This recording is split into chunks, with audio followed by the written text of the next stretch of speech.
હરે કૃષ્ણ સર્વને દંડવત પ્રણામ. મારી સ્ક્રીન વિઝિબલ છે સર્વને? હા માતાજી.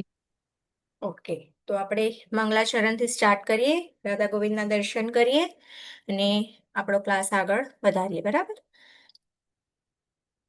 ઓમ અજ્ઞાનતિમિરાન્ધસ્ય જ્ઞાનાંજનશલાકયા ચક્ષુરુન્મિલિतं येन તસ્मै શ્રીગુરવે નમઃ.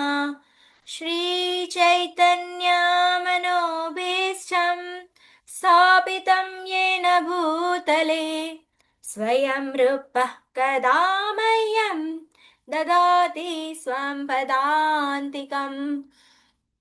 वन्देऽहं श्रीगुरो श्रीयुतपदकमलं श्रीगुरुन् वैष्णवांश्च श्रीरूपं साग्रजातं सहगणरघुनाथान्वितं तं सजीवं साद्वैतं सावधूतं परिजनसहितं कृष्णचैतन्यदेवं श्रीराधा कृष्णपादान् सहगणललिता श्रीविशाखान्वितांश्च.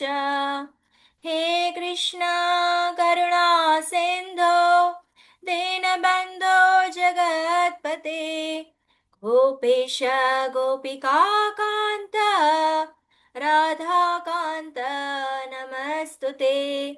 तप्तकाञ्चन गौराङ्गी श्रीराधे वृन्दावनेश्वरी वृषभानुसुते देवी प्रणमामि हरिप्रिये. वाञ्छाकल्पतरुभ्यश्च कृपा सिन्धुभ्य एव च पतितानां पावनेभ्यो वैष्णवेभ्यो नमो नमः. नमां विष्णुपादाय कृष्णपृष्ठाय भूतले श्रीमते भक्तिवेदान्त स्वामिन् इति नामिने. नमस्ते सरस्वते देवे गौरवाणी प्रचारिणे निर्विशेषा शून्यवादी पाश्चात्य देशतारिणे.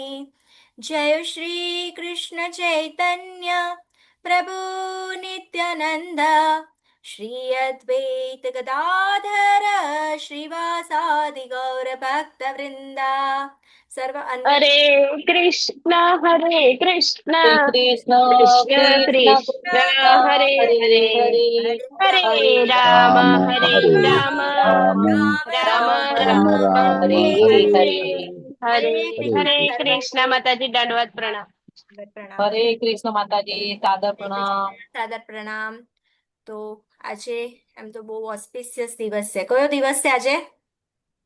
ગુરુ પૂર્ણિમા. ગુરુ પૂર્ણિમા. પૂર્ણિમા અને ગુરુ પૂર્ણિમા. સનાતન ગોસ્વામી નો તિરોભાવ દિવસ. પેરેન્ટ્સ દિવસ. બરાબર. આજે બે દિવસ બહુ જ એકદમ ઇમ્પોર્ટન્ટ છે.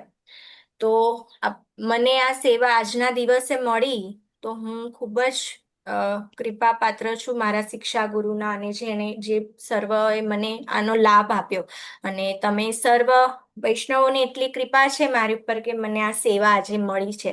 અને આજનો જે આપણો સ્તુતિ છે, તો આ સ્તુતિ શેના માટે હોય કે આપણે પણ આ ભક્તો દ્વારા સમજી શકીએ કે આપણે પણ ભગવાનની, આપણે તો એવા છીએ હજુ સાધક છે બરાબર, ભક્તિમાં આપણને કશું જ હજુ સમજ પડતી નથી. હું મારી વાત કરું તો મને હજુ કંઈ જ સમજ નથી પડતી, પણ હું પ્રયાસ કરું છું બરાબર, કે હું ભગવાનની નજીક કેવી રીતે જઈ શકું, કેવી રીતે હું આગળ વધી શકું. આ અંધકાર છે બરાબર, હું હજુ અંધકારમાં બેઠી છું. એટલે જ કહીએ છીએ કે ગુરુ આવે છે. ઓમ અજ્ઞાનતિમિરાન્ધસ્ય જ્ઞાનાંજન શલાકયા, કે આજે અંધકારમાં છું તો ગુરુ મહારાજ એટલે કે આજે ગુરુ પૂર્ણિમા છે એ આપણને ગુરુ થઈને આપણને જ્ઞાન આપે છે. ગુ એટલે કે આપણે અંધકારમાં છીએ અને એમાં શું કહેવાય, રૂ એટલે કે પ્રકાશ. તો આ અંધકારથી પ્રકાશ તરફ લઈ જાય એ જ ગુરુ બરાબર. તો અત્યારે આપણે જોઈએ તો ગુરુ આવ્યા ક્યાંથી? બરાબર, ગુરુ પૂર્ણિમા છે તો 2-5 મિનિટ આપણે એની પર થોડી ચર્ચા કરીએ કે આ ગુરુ કઈ રીતે અત્યારે બધા જે કોઈ છે તો જ્યાંથી જ્ઞાન મળે તે બધા અ, ગુરુ બનાવી દેતા હોય છે, રાઈટ? કે હા આજે આ ગુરુ, પણ એકચ્યુઅલમાં ક્યાંથી આવ્યો ગુરુ? તો આજના દિવસે વ્યાસદેવજી, બરાબર, જે ભગવાનના 27 અવતાર અને સાહિત્યક અવતાર બંને, તો એ અવતાર દ્વારા ભગવાન આપણને જ્ઞાન આપવા આવ્યા હતા, બરાબર, કે આ શાસ્ત્રની રચના કરી. અને એમની આજે જન્મતિથિ એટલે આપણે વ્યાસદેવની પુણ્યતિથિ પર આપણે કહીએ છીએ કે ગુરુ પૂર્ણિમા.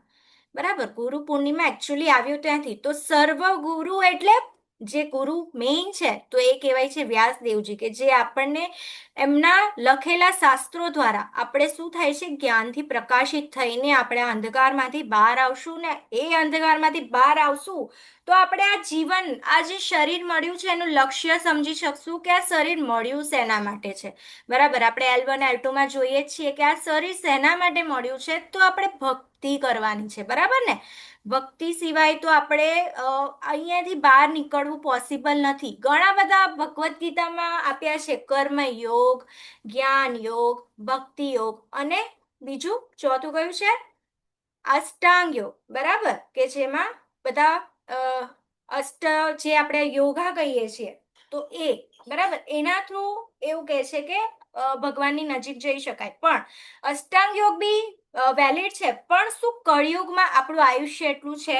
શું આપણે મનને સ્થિર કરી શકીએ છીએ? નથી કરી શકતા. એટલે કળિયુગમાં અષ્ટાંગ યોગ અઘરો છે, બરાબર. તો આપણે બીજા જે માધ્યમ હોય, આપણે જેમ કે L1 જોતા હોઈએ છીએ કે કઈ રીતે ભગવાનથી નજીક જઈ શકીએ, તો ભક્તિ દ્વારા.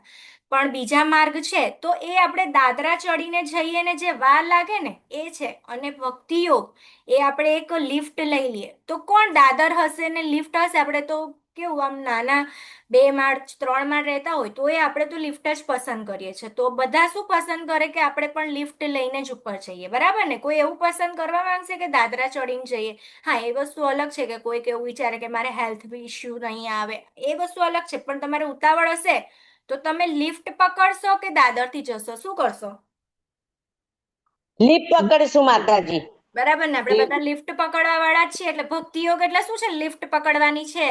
કે ભાઈ આ એવું કે છે પ્રભુપાદ એમના શાસ્ત્રોમાં એવું લખ્યું છે, બરાબર. આપણે ભાગવતમ ડેઈલી સવારે પઠન પાઠન કરીએ છીએ ને તો એમાં આવશે કે જે સંધ્યાકાળ કહેવાય ને, કળિયુગ અને દ્વાપર યુગની સંધ્યાકાળ જે 10,000 વર્ષની છે, એ સમયમાં ભક્તિ અત્યારે થાય છે. જ્યારે અત્યારે જો આપણને મંદિરો દેખાય છે, કશે ને કશે ભક્તિ થઈ રહી છે, તો ત્યાં સુધી આપણને વાંધો નથી આવવાનો કે આપણે કંઈક ને કંઈક કરીને ભક્તિ માધ્યમથી આપણે વધશું. પણ આગળ 10,000 વર્ષ પછી શું?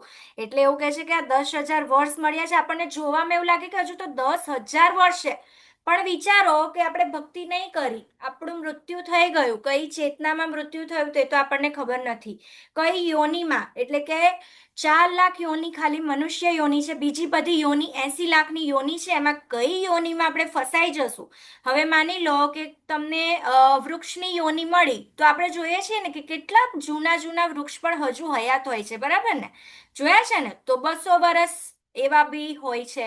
તો વિચારો, કાચબો છે એવી યોની મળી ગઈ, યા પછી આપણે કહીએ ને પોલાર બેર, એ બધી છે ને બહુ લાંબુ આયુષ્ય જીવનાર હોય. હવે માનો કે એવી યોની મળી ગઈ ને, આમ કરતા કરતા ચલો ખાલી એક વસ્તુ વિચારીએ, 84 લાખ યોનીમાંથી ચલો 4 લાખ યોની કાઢી નાખીએ આપણે, મનુષ્યની અત્યારે મળી ગઈ છે.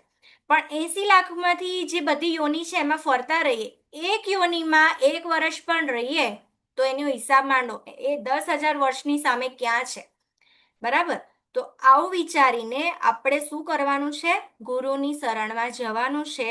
અને ગુરુની શરણમાં જઈને આપણે આગળ ભક્તિ કરવાની છે કે જેથી આપણો આ જે દેહ મળ્યો છે એને આપણે સિદ્ધ કરી શકીએ, બરાબર. તો આ છે સાચા ગુરુ, કે જે આપણો જે મેઇન અલ્ટિમેટ આપણે જે કહીએ છીએ દુઃખ શું છે, તો જન્મ મૃત્યુ જરા વ્યાધિમાં ફસાવવું, બરાબર. બીજા બધા જેટલા પણ છે ભૌતિક છે, કે આપણે ચલો મેથ્સના ટીચર રાખી લીધા, સાયન્સના રાખી લીધા, આ રાખી લીધા, પેલા રાખી લીધા, યોગાના રાખી લીધા, ઓકે, એ બધા ગુરુ તમને એ પ્રત્યેનું જ્ઞાન આપી રહ્યા છે, માનો તમે. પણ અલ્ટિમેટ આપણો ગોલ શું હોવો જોઈએ લાઈફમાંથી? અહીંયાથી બહાર કેવી રીતે નીકળવું છે? આ જેલ છે, આ જેલમાંથી બહાર કેવી રીતે નીકળીએ? તો એના માટે ગુરુની આવશ્યકતા છે ને છે, અને એ જ માટે આપણે ગુરુ પૂર્ણિમામાં આપણા ગુરુ ધારણ કરવા જોઈએ, ગુરુને પ્રણામ કરવા જોઈએ અને અલ્ટિમેટ ભગવાન સુધી પહોંચવાના રસ્તા શોધવા જોઈએ. બરાબર? તો આ આપણું થયું ગુરુ પૂર્ણિમા પર, અને આપણો ક્લાસ આજે આપણે સ્ટાર્ટ કરીએ. તો આજનો આપણે શું છે ટોપિક, કે પૃથુ મહારાજ એ ભગવાનની સ્તુતિ કઈ રીતે કરે છે. તો પહેલા આપણે જોઈએ કે પૃથુ મહારાજ કોણ છે. તો એમના ધર્મનિષ્ઠ કુળમાં અધર્મનો પ્રવેશ થયો એ કઈ રીતે. તો બ્રહ્માજી આવ્યા, એમનાથી સ્વયંભૂ મનુ અને શત્રુપાતી ઉત્તાનપાદ એટલે કે ધ્રુવ મહારાજના પિતા, બરાબર, એ આપણે આગળ આવશે હજુ. તો ધ્રુવ મહારાજના પિતા, આપણે જે ભાગવતમ ચાલી રહ્યું છે ને એમાં બધું આવશે. પછી ધ્રુવ મહારાજ આવ્યા, ધ્રુવ મહારાજના વંશમાં આગળ જતા એક અંગ મહારાજ આવ્યા. એ ખૂબ જ ધાર્મિક હતા, અને એવું કહેવાય કે અંગ મહારાજ એમના જે પત્ની હતા સુનીતા, એ પણ થોડા આસુરી વૃત્તિના હોવાના કારણે, અને અંગ મહારાજને બહુ વર્ષો સુધી છે ને તેમને પુત્ર નહોતા થતા, એટલે એમને થોડી કામેજ છાતી. કેમ? કારણ કે એમનું રાજ્ય ચલાવી શકે. એવું નહીં હતું કે ભાઈ મને પુત્ર જોઈએ છે, આસક્તિના લઈને નહીં, પણ એક રાજા હતા, બરાબર. તો રાજા એવું વિચારે ને કે બીજા પણ એવા કોઈ શ્રેષ્ઠ રાજા જે પ્રજાને આપી શકે. તો એના માટે એમણે યજ્ઞ કરાવ્યો, અને એ યજ્ઞમાંથી એક કે ને ખીર, આપણે જે દૂધપાક કહીએ, તો એ સુનીતા માતાને ખવડાવવામાં આવ્યું હતું, બરાબર. તો એના થ્રુ પુત્ર પ્રાપ્તિ થાય છે. પણ એ જે પુત્ર છે ને એનું નામ છે વેણ.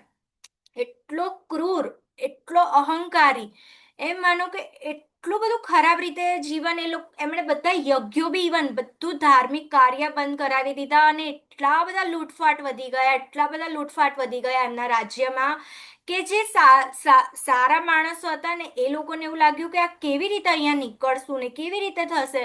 હવે જેટલા ઋષિ મુનિઓ હતા એના ધાર્મિક કાર્યો, એટલે કે એ વખતે યજ્ઞ, તો યજ્ઞ બંધ કરાવી દીધા. એના કારણે એ લોકો એમ થાય કે હવે આ ધાર્મિક કાર્ય જ બંધ થઈ ગયા, અને એ ધાર્મિક કાર્ય બંધ થવાના લઈને ત્યાં સુધી કે જે પૃથ્વી માતા છે, જે આપણને અત્યારે અન્ન પ્રોવાઈડ કરે છે, એ પણ એટલા રૂષ્ટ થઈ ગયા કે એમણે અન્ન આપવાનું બંધ કરી દીધું. અને જેટલા પણ બીજ આવે ને, આપણે એટલું જાણીએ છીએ કે જે કંઈ પણ ઉત્પન્ન થાય તો એ બીજથી ઉત્પન્ન થાય, બરાબર છે. આપણે કોઈક બીજ વાવીએ અને એમાંથી એ મળે, તો એ બીજ બધા પૃથ્વી દેવીએ પોતાના ગર્ભમાં સંતાડી દીધા. એમણે બધું આપવાનું બંધ કરી દીધેલું. એટલું બધું ખરાબ રાજ્ય બની ગયું હતું એ વેણ રાજાના લઈને. બહુ જ આમ ક્રૂર કહે ને, સૌથી ક્રૂર હશે ને તો એ અત્યાર સુધીનો રાજા એમ કહેવાતું. પછી એ સુનીતાના કુળમાં, એટલે એવું કહી શકાય કે માતાનામાંથી એનામાં આવી કંઈક અધર્મ અને ક્રૂરતાનો પ્રભાવ આવ્યો, જેના કારણે અત્યંત ધાર્મિક રાજા અંગના ઘરમાં વેણ જેવા દુષ્ટ પુત્રનો જે જન્મ થયો, એ પછી અંગરાજા એટલા કંટાળી ગયા કે એમણે પછી છે ને તેવું વિચાર્યું કે હું એના કરતાં મારો ધાર્મિક માર્ગ પકડી લઉં. તો એ ઘર છોડીને જતા રહે છે, અને પછી એ પોતાની તપસ્યા કરવા નીકળી જાય છે. પછી અલ્ટિમેટ ખબર છે કે એ વેણ રાજા જ આવવાના છે. તો વેણનો ઉદય અને અહંકારનું શાસન, તો પિતાનો ત્યાગ, જેમ આપણે વાત કરી કે રાજા અંગ દુષ્ટ પુત્રથી દુઃખી થઈને છુપી રીતે જંગલમાં તપ કરવા ગયા, અને રાજ્ય રાજા વગરનું થઈ ગયું. પછી અરાજકતા ફેલાવા માંડી કે રાજા ન હોવાથી શું થયા, ચોરો વધી ગયા, પ્રજા અત્યંત દુઃખી થઈ ગઈ. ઋષિઓએ વિચાર્યું કે આ દુષ્ટ રાજા હોય તો પણ રાજા વગરની સ્થિતિ કરતા તો સારી જ છે. પછી વેણનો અહંકાર એટલો હતો કે રાજા બનવા જ વેણે જાહેરાત કરી કે યજ્ઞ બંધ કરી દો, ભગવાન વિષ્ણુને કોઈ પૂજે નહીં, હું જ ભગવાન છું, મારી જ પૂજા કરો. એટલે આ શું છે, બધા ભગવાન બનવા માટેના પ્રયત્નો કર્યા. પછી ઋષિઓ હતા ને, જે ઋષિઓને ધાર્મિક કાર્ય કરવું હતું, એ ઋષિઓ એવા હતા કે જેને ધાર્મિક યજ્ઞ કરવાથી જ, આપણે પણ જોઈએ છે, આપણે જો યજ્ઞ બંધ કરી, અત્યારે બહુ ગણ્યા ચોર્યા આપણા અત્યારે કળિયુગનો ધર્મ શું છે, હમણાં તો યજ્ઞ નથી કરતા, પણ શું છે આપણો યજ્ઞનો મેઇન ઉદ્દેશ્ય? જાપ. જાપ. યજ્ઞના નામ જપ યજ્ઞો ઉપયોગનો બરાબર. આપણો અત્યારે ગોલ એ જ હોવો જોઈએ. અને એ તમે જોતા હશો તમારી આજુબાજુ કેટલા લોકો છે કે જે આ યજ્ઞ કરે છે, તમને જોવા મળે છે આમ એટલા વધારે સંખ્યામાં, કે તમારી આજુબાજુ લોકો આવા યજ્ઞ કરતા હોય ડેલીના? તો આ જે બધું અત્યારે પણ થઈ રહ્યું છે બરાબર, તો કશે ને કશે આપણે જોઈએ છે કે આપણાથી પણ પૃથ્વી દેવી કશે ને કશે નારાજ થઈ રહી છે. અત્યારે આપણે જોઈએ તો અનાવૃષ્ટિ, અતિવૃષ્ટિ, બરાબર. અત્યારે તો આપણે જોયું તો પહેલા જોયું તો એટલી બધી ગરમી પડી, એટલી બધી ગરમી પડી, અને પછી વરસાદ આવ્યો જ નહીં. આખું જૂન નીકળી ગયો તો બધા એમ થયું કે આ ફેરી વરસાદ આવશે કે નહીં આવશે, આવશે કે નહીં આવશે, ને આવ્યો તો કેવો આવ્યો, બધે પૂર ભરાઈ ગયા. તો આ બધા લક્ષણ બતાવે છે કે કશેક ને કશેક પૃથ્વી માતા પણ શું છે, ભગવાનની સેવા કરી રહ્યા છે, બરાબર. વસુંધરા છે એ પણ, અને એ ભગવાનના પત્ની છે, બરાબર. જે રૂકમણી માતા છે એ અગ્નિના દેવતા. એ રીતે બધા જેટલા પણ નિયામક દેવતાઓ છે તો એ બધા છેલ્લે અલ્ટિમેટ ભગવાનની સેવા કરી રહ્યા છે. હવે અહીં આ પૃથ્વી પર ભગવાનની સેવા કરતા લોકો આપણને જણાતા નથી, તો શું થશે? ભગવાનની સેવા ન કરીએ તો અલ્ટિમેટ પ્રજા તો અત્યારે આપણે જોઈએ તો શું રાજાઓ પણ એવા રહ્યા છે કે જે ભગવાન માટે કંઈક કરતા હોય યા કંઈક એવા કાર્યો કરતા હોય. એવું કહેવામાં આવે છે કે રાજા અગર કોઈ પણ પાપ કરે છે તો એના 6ઠ્ઠા ભાગનું પાપ પ્રજાને લાગે છે. એટલે કહીએ ને, આપણે પણ આપણી રાજાને છે ને વાઇઝલી ચૂઝ કરવી જોઈએ, નહીંતર એના પાપના ભોગી આપણે પણ છીએ. એટલે આ બધી વસ્તુ આપણને ભાગવતમમાંથી શીખવા મળે જ છે. ભાગવતમ એક એવો વિષય છે કે ખાલી ધાર્મિક નહીં, પણ આ એવો વિષય છે કે સ્ટુડન્ટ હોય, કોઈ ઋષિ હોય, પતિ પત્ની હોય, કે કોઈ પણ હોય, બિઝનેસમેન હોય, તો બધાને પોતપોતાના જવાબ મળી રહેતા હોય છે, બરાબર, ભાગવતમમાંથી, કે આપણે કેવા બનવાનું છે. રાજા પણ જો આ ભાગવતમ ખાલી સ્વીકારી લે ને તો એ પણ છે ને તે સારામાં સારું રાજ્ય કરી શકે, બરાબર. આપણે જોઈએ છે કોઈ ધાર્મિક રાજા શાસન પર આવી જાય તો આપણને બધાને ખુશી થાય કે ના થાય, બરાબર. આપણે પણ એમ વિચારવા માંડીએ કે હા, કોઈ ધાર્મિક રાજા આવ્યા તો હવે આ તો કંઈક સારું જ કરશે. આપણે એવું જાણીએ પણ છે અને જોઈએ પણ છે કશેક ને કશે કે કંઈક ધર્મ માટે કરશે. તો આપણું હિન્દુત્વ એ શું છે? ધર્મ એક છે ને વિશ્વાસની વસ્તુ છે. પ્રભુપાદના લેક્ચરમાં હું સાંભળતી હોઉં છું, ધર્મ એક વિશ્વાસની વસ્તુ છે. પણ જે આપણે હિન્દુ સનાતન છે ને, એને એ કોઈ વિશ્વાસની વસ્તુ નથી. એ સનાતન એટલે કે આદિકાળ સુધી રહેવાનો છે. પહેલા કોઈ, આનાથી પહેલા કોઈ હતું નહીં અને એના પછી પણ કોઈ હોવાનું નથી, જેને બદલી ના શકાય ને. જેમ કે એક્ઝામ્પલ આપે કે પાણી છે, તો પાણી કેવું હોય? લિક્વિડ ફોર્મમાં હોય. તો એ પાણીની આપણે ચેન્જ કરી શકીએ લિક્વિડ ફોર્મને. એને માનો કે આપણે બરફ બનાવી શકીએ, પણ એને માનો કે એને આપણે નેચરલમાં નથી બરફ બનાવી શકતા. એને એ ટેમ્પરેચર આપવું પડે તો એ બરફ બને. પણ પાછું તમે નોર્મલમાં મૂકશો તો એ શું બની જશે? પાછું પાણી જ બની જાય ને. તે રીતે આપણે જે સનાતન ધર્મ કહીએ છીએ, તો સનાતન ધર્મ એ કોઈ વિશ્વાસની વસ્તુ નથી. વિશ્વાસ તો ચેન્જ થઈ શકે. માનો કે આજે કોઈ ખ્રિસ્તી હતું તો એ પછી કાલે ઉઠીને મુસ્લિમ બની શકે છે. તો આ ધર્મ નથી કે જે ચેન્જ કરી શકાય. ધર્મ એ છે કે જે સનાતન કાળ સુધી એક જ રહે. તો આ ધર્મમાં રહીને આપણે કઈ રીતે આપણે પ્રચાર કરવો, કેવી રીતે પ્રસાર કરવો, અને સનાતન ધર્મને કેવી રીતે સ્વીકારવો. અત્યારે બધા નારા લગાવે કે સનાતન ધર્મના, પણ શું એ વ્યક્તિ પોતે સનાતન ધર્મમાં કેટલો પરોવાયેલો છે? સનાતન ધર્મ એટલે કે ભાગવતમ તો એવું કહે છે કે રાજા થઈને એ ખાલી અને ખાલી મનુષ્યનું નહીં, પણ જેટલી પણ લિવિંગ એન્ટિટીઝ છે, એટલે કે જેટલા પણ જીવિત છે, એમાં પછી નાનામાં નાનો કીડી હોય કે પછી હાથી હોય કે મનુષ્ય હોય, બધાનું ધ્યાન રાખવાની જવાબદારી છે રાજાની. ફક્ત એક જ કામ નથી કરવાનું રાજાએ કે બસ ખાલી મનુષ્યની. અત્યારે આપણે જોઈએ છે ગૌમાંસ હત્યા. ગૌમાંસ હત્યા રાજાની પરમિશન વગર થઈ જ ન શકે, બરાબર છે. તો કશે ને કશે આમાં રાજા, અત્યારે જે આપણે નેતા કહીએ છીએ આપણા, એ કશે ને કશે સંડોવાયેલા. સૌથી વધારે ગૌમાંસનું પ્રોડક્શન જે થતું હોય તો એ આપણા ઇન્ડિયામાંથી થાય છે. બહુ શરમની વસ્તુ કહેવાય. સૌથી વધારે તમે ગૂગલ કરશો તો તમને દેખાશે કે સૌથી વધારે પ્રોડક્શન ઇન્ડિયામાંથી જ બધે જાય છે, અને સૌથી વધારે બચર હાઉસ ચાલતા હોય તો ઇન્ડિયામાં ચાલતા હોય છે. અને એક લેક્ચરમાં તો મેં ત્યાં સુધી સાંભળ્યું છે કે જો કોઈ પણ હોય મનુષ્ય, એકવાર જો એ બચર હાઉસની વિઝિટ કરી લે ને, એ તો ચલો જે ખાય છે એને તૈયાર મળી જાય છે, એના ઘરમાં કૂક કરી લે છે અને બનાવીને ખાય છે. પણ એકવાર જો ખાલી વિઝિટ કરે ને, એ બીજા દિવસથી ખાવાનું છોડી દે. એટલું ભયંકર ત્યાં સ્મેલ આવતી હોય, એટલી ભયંકર રીતે પ્રાણીઓની દશા થતી હોય છે કે તમે વિચારી જ ના શકો. તો આ બધું ધ્યાન છે ને પ્રજાએ રાખવાનું છે. અત્યારે કશું આ બધું થતું નથી, એટલે આવનારા વર્ષોમાં ભાગવતમ 12th કેન્ટોમાં ત્યાં સુધી કહેવામાં આવી રહ્યું છે કે માણસ માણસને ખાશે, અને ત્યાં સુધી કે પોતાના બચ્ચા જે પેદા કરશે ને એને મારશે. ન તો ભાઈ બહેન રહેવાના કે નહીં માતા પિતાના સંબંધ રહેવાના, કશું રહેવાનું નથી. બીકોઝ અન્ન જ નહીં હશે તો શું કરશે? તો એ ખાવા માટે પેદા કરવું પડશે. ત્યાં સુધીની વાત છે. તો વિચારો કે આપણે આટલો ભયંકર ટાઈમ આવશે ત્યાં સુધી આપણે વેઇટ કરવી જોઈએ. કેવી રીતે આપણે સર્વાઈવ કરશું? કેવી રીતે? તો બસ આ ભક્તિ યોગ છે, ભક્તિ યોગને સ્વીકારો. એ પ્રભુપાદ કહે છે કે આ ઇમરજન્સી છે. આને લાઇટલી ના લેશો કે હા ભાઈ હું બુઢી થઈ જઈશ, હું 50 વર્ષની થઈશ પછી કરીશ, હમણાં મારી પાસે સમય નથી. નહીં, જાગ્યા ત્યારથી સવાર સમજીને ભક્તિ કરવી બહુ જ જરૂરી છે. તો જ તમે અહીંથી નીકળવાના રસ્તા મળશે, ભગવાન તમને સહાયક થશે. એવું નથી કે આપણે આપણું બધું આમ નથી શકતી એવી રીતે નહીં. આપણે શરીરને કષ્ટ આપીને કશું નથી કરવાનું. અત્યારે ચતુર્માસ આજથી શરૂઆત થઈ છે, બરાબર? ચતુર્માસમાં કોઈ એક પ્રણ લઈ લો કે ચલો માનો તમે એક માળા પણ નથી કરતા તો એક માળાથી 2 માળા કરું, મારો દરરોજનો નિયમ બનશે.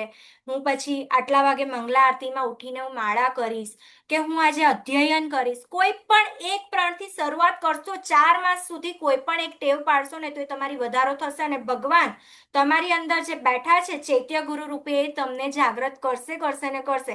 અત્યારે આપણે જ્યારે ભક્તિ નથી કરતા તો શું છે? ઉપદ્રષ્ટા હનુમંતા ચ ભરતા ભોગતા મહેશ્વર. બરાબર? આપણને ખાલી ભગવાન શું કરે છે? સાક્ષી કરે છે કે તમે કેવું કાર્ય કરો છો. તમારા કર્મો હિસાબે તમને અનુમતિ આપી દેશે કે હા ચલો સેન્કશન કરી દીધું માયાદેવીને, તમે કરો. અત્યારે જે આપણે ખરાબ કૃત્ય જોઈએ છે ને તો એ કશે ને કશે કર્મ એમાં છે, એમાં ભગવાનનો કોઈ ઇન્ટરેસ્ટ નથી. બરાબર? તો આપણે એ કરવું જોઈએ કે જે આપણા ધર્મમાં, મતલબ કે આપણે જ્યારે બી ધર્મ અને અધર્મની વ્યાખ્યા આપણે મહાભારતમાં થોડી હદે જાણીએ છીએ. તો દુર્યોધનની શું દશા થઈ? શું નથી જાણતા આપણે બધા? તો દુર્યોધનની દશા આપણે કરવી છે. બધા કૌરવોની શું દશા થઈ? પાંડવ સેના જે હતી એ ઓછી હતી, એની જગ્યાએ કૌરવ સેના ખૂબ જ મોટી પાયામાં હતી. તો એ બધાનો નાશ થયો. ભગવાને ભગવદ્ ગીતામાં કીધું કે બધા હણાઈ ગયા છે. જે અધર્મમાં છે એ બધા હણાઈ ગયા છે. તો આપણે એ અધર્મમાં રહેવું કે ન રહેવું, સાથ આપવો ન આપવો, આપણે એમ સમજીએ કે હવે રાજા જવી છે તો આપણે શું કરીએ? કંઈ નહીં કરો. આપણું જે ધન આવે છે એટલીસ્ટ ભગવાનને કંઈ નહીં તો ફૂલની પાંદડી આપણાથી શક્ય હોય એટલું આપણે દાન કરવું જોઈએ. ઘરમાં ભાગવતમને લાવવું જોઈએ કે જેથી એવું કહે છે કે ભાગવતમ એટલે સાક્ષાત ભગવાનનો અવતાર આપણા ઘરમાં આવે છે. તમે પોતે ફીલ કરશો ખાલી ભગવદ્ ગીતા ભાગવતમ આવવાથી પેલું કે ને એટમ બમની જેમ કામ કરે છે કે ભક્તિની જાગૃતિ થઈ જાય છે. બહુ બધા આવા એક્ઝામ્પલ્સ છે. ઘણા લોકો એવા પણ હોય છે સુસાઇડ કરવા જતા હોય તો એ ભગવદ્ ગીતાના શરણે જઈને સુસાઇડ અટકી જતા હોય છે. તો આમાં બહુ મોટું છે. આપણે છે ને દિવ્ય દ્રષ્ટિથી જ આ સમજી શકીએ. આપણે છે ને તે આ નરી આંખે જોઈ નથી શકતા તો ઇટ મીન્સ નોટ ધેટ કે આપણે આ બધું એક્ઝિસ્ટ નથી કરતું. અત્યારે આપણે ડિજિટલ વર્લ્ડમાં જીવીએ છીએ તો આપણે કોઈને પેમેન્ટ કરીએ છીએ ઓનલાઈન તો એ પણ કંઈ અહીંયાથી અહીંયા ઉડતા નથી દેખાતા કોઈ પણ જગ્યાએ, પણ એ છે ને, પહોંચે છે ને એના ખાતામાં. એવી રીતે આપણા કર્મોના બંધન પણ આ રીતે જ છે કે આપણને ભલે દેખાય કે ના દેખાય પણ એ લાગુ પડે છે. કોઈ એવું કહી દે કે હું આ બધું નથી માનતો તો શું આ બધું નહીં લાગે એને? તો પણ એને લાગશે જ. એ ગમે એટલા પ્રયત્ન કરી દે, કર્મોના નિયમથી કોઈ છૂટી શકવા નથી. બરાબર? તો આપણે આ અપનાવવું જોઈએ. આ રીતે જે ઋષિઓ છે તો ઋષિઓએ શું કર્યું? ધાર્મિક બનવા માટે કે રાજા ધાર્મિક આવે એના માટે એણે શું કર્યું? ઋષિઓ ત્યારે એટલા બધા ઉત્તમ હતા કે એ લોકોએ ખાલી આ વેણ રાજાને બહુ સમજાવ્યું હતું કે તમે આ ધાર્મિક કૃત્ય બંધ ના કરાવો, આનાથી આપણને એટલીસ્ટ માનવને નહીં પણ જે આ કુદરતી છે, પ્રકૃતિ છે એને પણ નુકસાન પહોંચાડી રહ્યા છે. પણ છતાંય એટલો વિનાશ કાળે વિપરીત બુદ્ધિ એની એટલી બધી થઈ ગઈ કે કશું ના માન્યું. પછી બધા ઋષિઓએ ખાલી આમ કર્યું ને એટલામાં એને પછી મૃત્યુ આવ્યું હતું. એટલા પાવરફુલ હતા એ ઋષિઓ તે વખતે. તો એનાથી એનું દેહ છૂટી ગયો. પણ એના પછી જે થયું તે જાણવા જેવું કે વેન નિસંતાન હતો, બરાબર? કે તેના મૃત્યુ પછી રાજ્ય અરાજક બની ગયું. એટલે કે ધર્મની સ્થાપના માટે હવે યોગ્ય રાજાની જરૂર હતી. એટલે ઋષિઓએ પછી વિચાર્યું કે હવે કોઈ રાજા નથી તો શું કરીએ? તો જે વેણ રાજા હતા ને એના જ બોડીમાંથી મંથન કરવામાં આવ્યું. તો એમાં કયું હતું કે પાપનો નાશ હતો અને દિવ્યતાનો ઉદય કઈ રીતે થયો. તો જે ડાબી જાંઘ આવે ને એનું મંથન કર્યું, એમાંથી નિષાદ ઉત્પન્ન થયો અને વેનના તમામ પાપ એમાં નષ્ટ થઈ ગયા, બધા ખેંચાઈ ગયા. પણ જમણા હાથનું મંથન કરવાથી જે પૃથુ મહારાજ છે અને અર્ચી દેવી બે પ્રગટ થયા, બરાબર. અને એ પ્રગટ થવાથી પાપ મુક્ત શરીરના જમણા અંશમાંથી ધર્મરાજાનો ઉદય થયો, એટલે કે પૃથુ મહારાજ અને અર્ચી દેવીનો જન્મ થાય છે. કેવી રીતે થયો? તો વેણના જ બોડીમાંથી મંથન કરવામાં આવ્યું અને એ મંથન દ્વારા જે એક ભાગ છે એના મંથનથી એના પાપ જતા રહ્યા અને બીજી બાજુનો જે ભાગ છે તો એમાંથી પૃથુ મહારાજનો જન્મ થાય છે. અને પૃથુ મહારાજ કોણ છે? તો એ છે 27 અવતાર, એટલે કે ભગવાન વિષ્ણુ સાક્ષાત આવ્યા હતા, બરાબર, કે પાલન કરવાની દિવ્ય શક્તિ એમનામાં મળી હતી, એટલે પૃથુ મહારાજનો જન્મ થયો હતો. અને વિશેષ શક્તિથી અશક્ત જીવ આવ્યા, બરાબર, કે જે સશક્ત એટલે કે એમને બધી શક્તિ આપવામાં આવી. પૃથુ મહારાજનું આપણે જોશું તો એ એટલા બધા સારા રાજા બન્યા હતા કે બધી પ્રજા એટલી ખુશ થઈ ગઈ. પૃથુ મહારાજ એક સામાન્ય જીવ નહોતા, આપણે એ પહેલું તો સમજવાનું. એક 27 અવતાર રૂપે ભગવાનનો જ અવતાર થયો હતો કે જે રાજાના રૂપમાં પૃથુ મહારાજનું એક્ઝામ્પલ છોડીને જાય છે કે એક રાજા કેવો હોવો જોઈએ, બરાબર. આપણે અત્યારે એ પણ જાણીએ છીએ કે રાજાના નામ આવે તો આપણે કોનું નામ દેતા હોઈએ છીએ વધારે? હરે કૃષ્ણ. અમરીશ મહારાજ, જનક રાજા બધા. જનક રાજા. પણ અત્યારે આપણે ભૌતિક રીતે જોઈએ તો કોનું નામ આવે? આપણે બોલીએ છીએ ને, રામ રાજ્ય પ્રજા સુખી, બરાબર. અમરીશ મહારાજ તો આપણે હમણાં જાણતા થયા, આપણે ઇસ્કોનમાં આવ્યા પછી અમરીશ મહારાજનું નામ જાણવા મળ્યું. પણ આપણે ત્યાં સુધી કોનું નામ દેતા હતા એઝ અ રાજા? એમ જ કહેતા ને કે રાજા રામનું અગર હોય શાસન તો કઈ ચિંતા કરી. રામ રાજ્યમાં પણ એવું હતું કે એક એક જીવની એમ જોવામાં આવતું હતું, એક એક પ્રજા દુખી તો નથી ને, ઘરે ઘરે જઈને પૂછતા હતા કે તમને મારા રાજ્યમાં કઈ દુઃખ તો નથી ને, કશું પણ જોતું હોય તો આપી દેતા. એટલે રાજા માટે ભગવાન પોતે આવે છે કે એક રાજા કેવો હોવો જોઈએ. અને અત્યારે આપણે જોઈએ છે કે આમાંથી એક પણ વસ્તુ પાલન થતી દેખાતી નથી. તો રાજા એક ભગવાનનો અવતાર રૂપે આવ્યા. તેઓ ભગવાન દ્વારા શું કર્યું? વિશેષ શક્તિથી સશક્ત બનાવાયેલા રાજા હતા. અને જન્મ સમયે તેમના હાથમાં શંખ ચક્રના ચિહ્નો પણ હતા, એટલે એની ઉપરથી પણ ખબર પડે, બરાબર. અત્યારે કોઈ પણ એમ કહી દે કે હા હું તો કલ્કી અવતાર છું, આવું જોવા મળે છે ને આપણે, તો કઈ રીતે પણ કલ્કી અવતાર, એના કંઈક તો ચિહ્નો હોવા જોઈએ ને કે ભગવાન આયા છે. જેમ કે ભગવદ્ ગીતામાં ભગવાને અર્જુનને વિશ્વરૂપ કેમ બતાવ્યું કે આવનારી પ્રજા દગો ના થાય, કોઈ પણ આવતા ઉતરતા ચડતા એમ ના કહી દે કે હા હું ભગવાન છું. અગર ભગવાન હોય તો આપણે જોયું છે, તમે કોઈ પણ ફોટો ઉપાડી લો, એક પણ ફોટોમાં ભગવાન કદી એવા ઘરડા દેખાયા છે? સફેદ વાળ દેખાયા છે? ઇવન કોઈ દિવસ કોઈ એવો ફોટો જોવામાં આવ્યો છે ભગવાનનો? એ 14-15 વર્ષથી વધારે થયા જ નથી મોટા, બરાબર. એક યુવાન કેવા હોય એવા જ રહ્યા છે. તો આપણે અત્યારે કોઈ પણ ભગવાન કહી દે તો એ તો આપણે જોઈએ કે તો બધા આમ કેવા કે કોક વાર ઓપરેશન બી કરાવતા દેખાશે, કોક વાર એવું બી દેખાશે કે એના દાંત તૂટી ગયા છે, વાળ સફેદ થઈ ગયા છે. તો શું એવા ભગવાન હોઈ શકે? બરાબર. તો આપણે એક વિચારવાનું, ભગવાન પણ અહીંયા આવ્યા હતા તો કેટલું આયુષ્ય જીવ્યા હતા? કોને ખ્યાલ છે? જ્યારે કુરુક્ષેત્રની યુદ્ધ ભૂમિ પર હતા ત્યારે કેટલા વર્ષના હતા? હરે કૃષ્ણ. Open for all. 150 વર્ષનું આયુષ્ય હતું. અને યુદ્ધ ભૂમિ પર હતા ત્યારે કેટલા વર્ષના હતા? ખ્યાલ છે કોઈને? લગભગ 85 વર્ષના.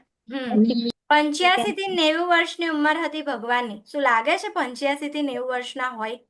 સૌથી વરિષ્ઠ હતા તો એ ભીષ્મ પિતા હતા કે જે 300 યર્સ સમથિંગના બતાવવામાં આવે છે. તો એ આપણને દેખાતા હતા, બરાબર, કારણ કે જીવાત્મા છે. પણ ભગવાન જીવાત્મા નથી અને એમના કર્મો અને આપણા કર્મો સેમ નથી. આપણે કહીએ ને કે કર્મ તો ભગવાન રાજાએ પણ ભોગવવું પડ્યું, ના આવી વાતો સાંભળતા હોય છે. પણ નહીં, ભગવાનને કદી કોઈ કર્મ લાગતા નથી. એ 3 ગુણોથી પરે છે. આપણે બધા 3 ગુણોમાં સમાયેલા છે, આપણે 3 ગુણોથી પરે નથી, બરાબર. તો આ બધું સમજવાનું છે. પછી જોઈએ આગળ કે તુલનાત્મક કોષ્ટક થ્રુ જોઈએ કે અધર્મી રાજા વિરુદ્ધ આદર્શ ધર્મ રાજા કેવો? તો સત્તાનો સ્ત્રોત તો રાજા વેણ કેવો હતો? અધર્મી હતો, કે અહંકાર અને બળજબરી, એટલે કે કંઈ પણ એને કામ કરાવવું હોય ને તો એક તો એનો અહંકાર શું હતો કે હું ભગવાન છું ને તમે બધા મને ભગવાન જ માની લો, બરાબર. અને બધા કામ પણ કરાવે તો બળજબરીથી કરાવતો, કોઈ પણ હોય તો બધું બળજબરીથી કરતા. પણ જ્યારે પૃથુ મહારાજ એક એવા આદર્શ રાજા હતા કે ભગવાનની દિવ્ય શક્તિ અને ઋષિઓના આશીર્વાદ હતા, બરાબર. કે એ કારણ કે ઋષિઓના મંથનથી તો એમનો જન્મ થયો, બરાબર. તો ઋષિઓ તો આશીર્વાદ આપવાના છે, અને એમને જે ચિહ્નો જોયા, ભગવાનના જે ચિહ્નો હોય, શંખ ચક્ર, એ ટાઈપના ચિહ્ન જોયા, એટલે પણ એમને એવું થઈ ગયું કે હા, આ તો ભગવાનના 27 અવતાર જ આવ્યા છે, બરાબર. પછી ભગવાન પ્રત્યે વલણ, તો હું જ ભગવાન છું, મારી જ પૂજા કરો, આવું વેણ કહેતો હતો કે મારી પૂજા થવી જોઈએ, બીજા કોઈની પૂજા શું કરવા થવી જોઈએ. એના કારણે એને શું કર્યા? યજ્ઞ બંધ કરાવી દીધા. જ્યારે પૃથુ મહારાજ અત્યંત વિનમ્ર, ભગવાનના પરમ ભક્ત હતા. એની આખી આપણે સ્ટોરી જોઈએ તો જ્યારે એનું આગળ આવશે, હું ત્યારે ચલો ડિસ્કસ કરું, અત્યારે ખાલી આપણે આ જોઈએ. તો અત્યંત વિનમ્ર અને ભગવાનના પરમ ભક્ત હતા, એ વિશે આપણે વિચારીએ. તો પ્રજા પર શું અસર પડી? તો જ્યારે રાજા વેણ હતો તો કહ્યું ને, પૃથ્વી માતાએ બધા બીજ એમના ગર્ભમાં છુપાવી દીધા. તો શું થયું? બધામાં ભય, ભૂખમરો અને અરાજકતા ફેલાવા માંડી. અત્યારે ખાલી આપણે ઇમેજિન કરીએ કે આપણને બી પૃથ્વી પ્રોવાઈડ કરવાનું બંધ કરી દે તો આપણે શું કરશું? આપણે શું જમશું? અને કેવી રીતે આપણે ભગવાનને પ્રસાદ, આપણે ભગવાનની સેવા બંધ થઈ જશે, અને આપણે કઈ રીતે આપણું પેટ ભરાશે, શું થશે, બરાબર. આ ખાલી વિચારો, આવું સેમ થયું હતું. એ વસ્તુ બતાવે છે કે એક આવો અધર્મી રાજા આવી જાય તો બધાએ જ સહન કરવું પડે છે, બરાબર. તો એ વિચારવાનું છે. અને પછી પૃથુ મહારાજ તો પૃથ્વીનું દહન કરી સમૃદ્ધિ પાછી લાવી. એમણે શું કર્યું કે જ્યારે એમનું પ્રાગટ્ય થયું અને રાજા બન્યા, તે વખતે જ્યારે પૃથ્વી દેવી કશું આપતા બંધ થઈ ગયા, તે વખતે પૃથ્વી દેવીને બહુ એમણે કીધું, અને પૃથ્વી દેવીએ ગાયનું સ્વરૂપ ધારણ કરી લે છે અને દોડવા માંડે છે. કેના માટે? પૃથુ રાજાથી ડરીને. કેમ? કારણ કે પૃથુ મહારાજ પછી એમને એવું કહે છે કે તમે બધા બીજ આપો અને તમે બધું પ્રોવાઈડ કરવા માંડો, તો એ ભયના કારણે એ ભાગે છે. અને ગાયનું સ્વરૂપ, હવે ગાયનું સ્વરૂપ કેમ લીધું? કારણ કે આપણે શાસ્ત્રમાં જાણીએ છીએ કે સ્ત્રી, ગાય અને બાળકો, વૃદ્ધો, આની રક્ષા થવી જોઈએ, બરાબર. તો પૃથુ મહારાજે એના કારણે અને પૃથ્વી દેવીએ એનું રૂપ લીધું ગાયનું, કે જેથી એમને ખબર છે કે પૃથુ મહારાજ ગાયનું હત્યા કરશે નહીં, અને એના કારણે એનું દોહન થયું, બરાબર. એટલે કે પૃથ્વીનું દોહન કરીને સમૃદ્ધિ પાછી લાવી. એમણે ગમે તેમ કરીને એટલું બધું ઇન્સિસ્ટ કર્યું પૃથ્વી દેવીને તો, અને ત્યાં સુધી ડરના માહોલ સુધી ગયા, અને એ જે કંઈ પણ હતું તો રાજ્યમાં જેવું પહેલા હતું એવું ફળદ્રુપ જમીન એમણે કરાવી દીધી. પછી અંતિમ પરિણામ શું આવ્યું? તો ઋષિઓના મંત્રથી દુઃખદ મૃત્યુ થયું અને બ્રહ્માંડ દ્વારા સ્વીકૃતિ અને ભગવાનના દર્શન થયા. તો વેણને કઈ રીતે આપણે મૃત્યુ આવ્યું અને કઈ રીતે પૃથુ મહારાજનો અવતાર થયો તેનું આપણે જોઈ લીધું. પછી છે પૃથ્વીનું દોહન અને પ્રકૃતિ, બરાબર, અને ધર્મનું સંતુલન. તો પહેલું સ્ટેજ શું છે કે વેણનું પાપ, વેણના અધર્મના કારણે પૃથ્વી દેવીએ અનાજ અને ઔષધિઓ છુપાવી દીધી. પછી દુષ્કાળ આવ્યો તો પ્રજા ભૂખે મરવા લાગી. રાજાનું રક્ષણમાં, પ્રજાના હિત માટે પૃથુ મહારાજે પૃથ્વીના ગાયના રૂપમાં પીછો કર્યો, બરાબર, આપણે વાત કરી. અને શરણાગતિ અને દોહન વખતે પૃથ્વીએ શરણ લીધું. પૃથુ મહારાજે પૃથ્વીને દોહીને વિશ્વમાં સમૃદ્ધિ પાછી લાવી દીધી. હવે આપણે આ છે ને અશ્વમેધ યજ્ઞ વિશે, તો જ્યારે બધું રાજ્યમાં બરાબર થઈ જાય છે તો શું થયું? એમણે 100 અશ્વમેધ યજ્ઞ કરવાનું વિચાર્યું, બરાબર, પૃથુ મહારાજે. પણ એ વખતે શું થાય છે? પૃથુ મહારાજ 99 સુધી પહોંચી ગયા. હવે વિચારો, 99 સુધી પહોંચી જાય તો કોણ આવી જાય એકદમ જ, કે કોણ ઇનસિક્યોર થઈ જતું હોય છે? આપણે શાસ્ત્રમાં જોઈએ તો. હરે કૃષ્ણ. ઇન્દ્રદેવ. ઇન્દ્રદેવ, બરાબર. તો અહીં થાય છે ઇન્દ્રદેવનું પ્રાગટ્ય. એ કઈ રીતે આવે? એને થયું કે આ તો 99 સુધી પહોંચી ગયા, હવે મારી ગાદી ખતરામાં છે, એટલે એ જ આવે છે. અને એ શું કરે ખબર? ઘોડો જ લઈને જતા રહે છે. અને એ પણ કયા વેશમાં આવે છે? સંન્યાસી વેશમાં આવે છે. તો એની પરથી એવું પણ કહેવામાં આવે છે, ઘણા આચાર્ય એવું કહે છે કે સંન્યાસી વેશમાં છે ને, જે આવી રીતે ચીટ કરવા આવ્યા હતા ને, તો એવું કહે છે કે ત્યારથી જ આ ચલણ ચાલતું હશે કે જે સંન્યાસીઓ અત્યારે પણ અમુક આપણને ભટકાતા હોય છે ને, તો એ એટલે જ ચીટ કરે છે કે આનાથી જ શીખ્યા હોવા જોઈએ ઇન્દ્ર મહારાજથી, કે એણે પણ આવી રીતે કર્યું અને એ ઘોડો ચોરાવીને લઈ જાય છે. હવે એ વખતે પૃથુ મહારાજને ઘણું એવું થયું, કારણ કે આ કેમ આવું થયું, એમને પણ એવું થોડો ગુસ્સો આવ્યો હતો એ વખતે કે આવું નહોતું થવું જોઈતું, કારણ કે 99 સુધી પહોંચવામાં અત્યારે આપણે એક અશ્વમેધ યજ્ઞ બી ના કરાવી શકીએ, બરાબર? આપણને એટલું બધું દેવું થઈ જશે ને કે બીજા વિશે વિચારીએ બી નહીં એટલું, અને એટલું સામ્રાજ્ય હોવું જોઈએ, એટલા સોના ચાંદી એવું ઘી બધી પવિત્ર વસ્તુ અત્યારે તો પોસિબલ જ નથી. આપણે અત્યારે ખાલી પેલું કીધું ને જપ જ કરી શકીએ, યજ્ઞના નામ જપ યજ્ઞોસ્મી, એ સિવાય આપણે કોઈ બી યજ્ઞ કરી શકતા જ નથી. અત્યારનો કળિયુગનો એ ધર્મ જ નથી, કારણ કે આપણને કોઈ પ્યોરિટી જોવા નથી મળતી. તો શું એ અત્યારે પણ જેટલા પણ યજ્ઞ થાય છે તો એ જે વિષ્ણુ ભગવાન છે એને સેન્ટરમાં રાખીને કરીએ તો છીએ, પણ વિચારો બ્રાહ્મણ શુદ્ધ છે એ યજ્ઞ કરાવવા વાળો, એની લાઈફસ્ટાઈલ જોઈએ તો શું એ ચા કોફી બી છોડી શક્યા છે? પછી માનો કે આપણે જે દૂધ લાવીએ છીએ એ પ્યોર છે, એ દૂધમાંથી ઘી બનાવ્યું એ પ્યોર છે, બરાબર? તો બહુ બધી વસ્તુ છે કે જે પ્યોર નથી, અને તેથી જ અત્યારે આ યજ્ઞ પોસિબલ થતો નથી, એટલે જ આપણે ખાલી જપ કરવાના છે. તો આ રીતે અશ્વમેધ યજ્ઞ કરતી વખતે પૃથુ મહારાજે શું કર્યું કે એમને ભગવાન એટલે કે બધા છે ને ઋષિ મુનિઓ ભગવાન પછી જાતે આવે છે કે વાંધો નહીં, તમે છોડી દો એમને જે જોઈએ છે તે આપી દો, બરાબર? તો 99 એ પણ પહોંચીને એમને ભગવાનનો સાક્ષાત્કાર થયો, પણ ઇન્દ્રદેવ 100 સુધી બી પહોંચી જતા હોય છે તો એમને સાક્ષાત્કાર નથી થતો. તો આ એક ડિફરન્સ સમજવાનો છે કે ભગવાનનો સાક્ષાત્કાર કરવો એટલે કે વિનમ્રતા લાવી. ભક્તનો સૌથી પહેલો ગુણધર્મ હોવો જોઈએ વિનમ્રતા. વિનમ્રતા એટલે શું? આમ જોઈએ તો ભાગવતમમાં ભક્તોના 60 ગુણમાંથી સૌથી પહેલો વિનમ્રતા. વિનમ્રતા કઈ રીતે જોઈ શકાય? તો આપણે વિચારીએ કે અત્યારે કોઈ પણ અહંકારી ભૌતિક લોકો હોય તો એ શું વિચારે, એ બધો શ્રેય કોને અગર એને કંઈ સારું કર્યું તો એ શું કોઈ બીજાને શ્રેય આપશે એનું કરેલાનો? શું લાગે છે તમને? હરે કૃષ્ણ. ના આપે માતાજી. માતાજી નથી હા. આપતા. ના આપે. નહીં આપે. એ શું કરશે? હા, આ તો મેં કર્યું છે, મારી મહેનત છે, મારી વસ્તુ છે, આ તો મારી જગ્યા છે, બરાબર? આવું બધું આપણે જોતા હોઈએ છીએ. એના કારણે આપણે એવું વિચારીએ કે એ અહંકારી છે, પરંતુ એક બાજુ આપણે એમ વિચારીએ કે આપણે જે વૈષ્ણવ છે જેના કારણે અત્યારે આ બધી મુવમેન્ટ ચાલે છે, બરાબર? આપણું આ ઇસ્કોન મેંગલુરુ આટલું સુચારુ રૂપે ચાલે છે.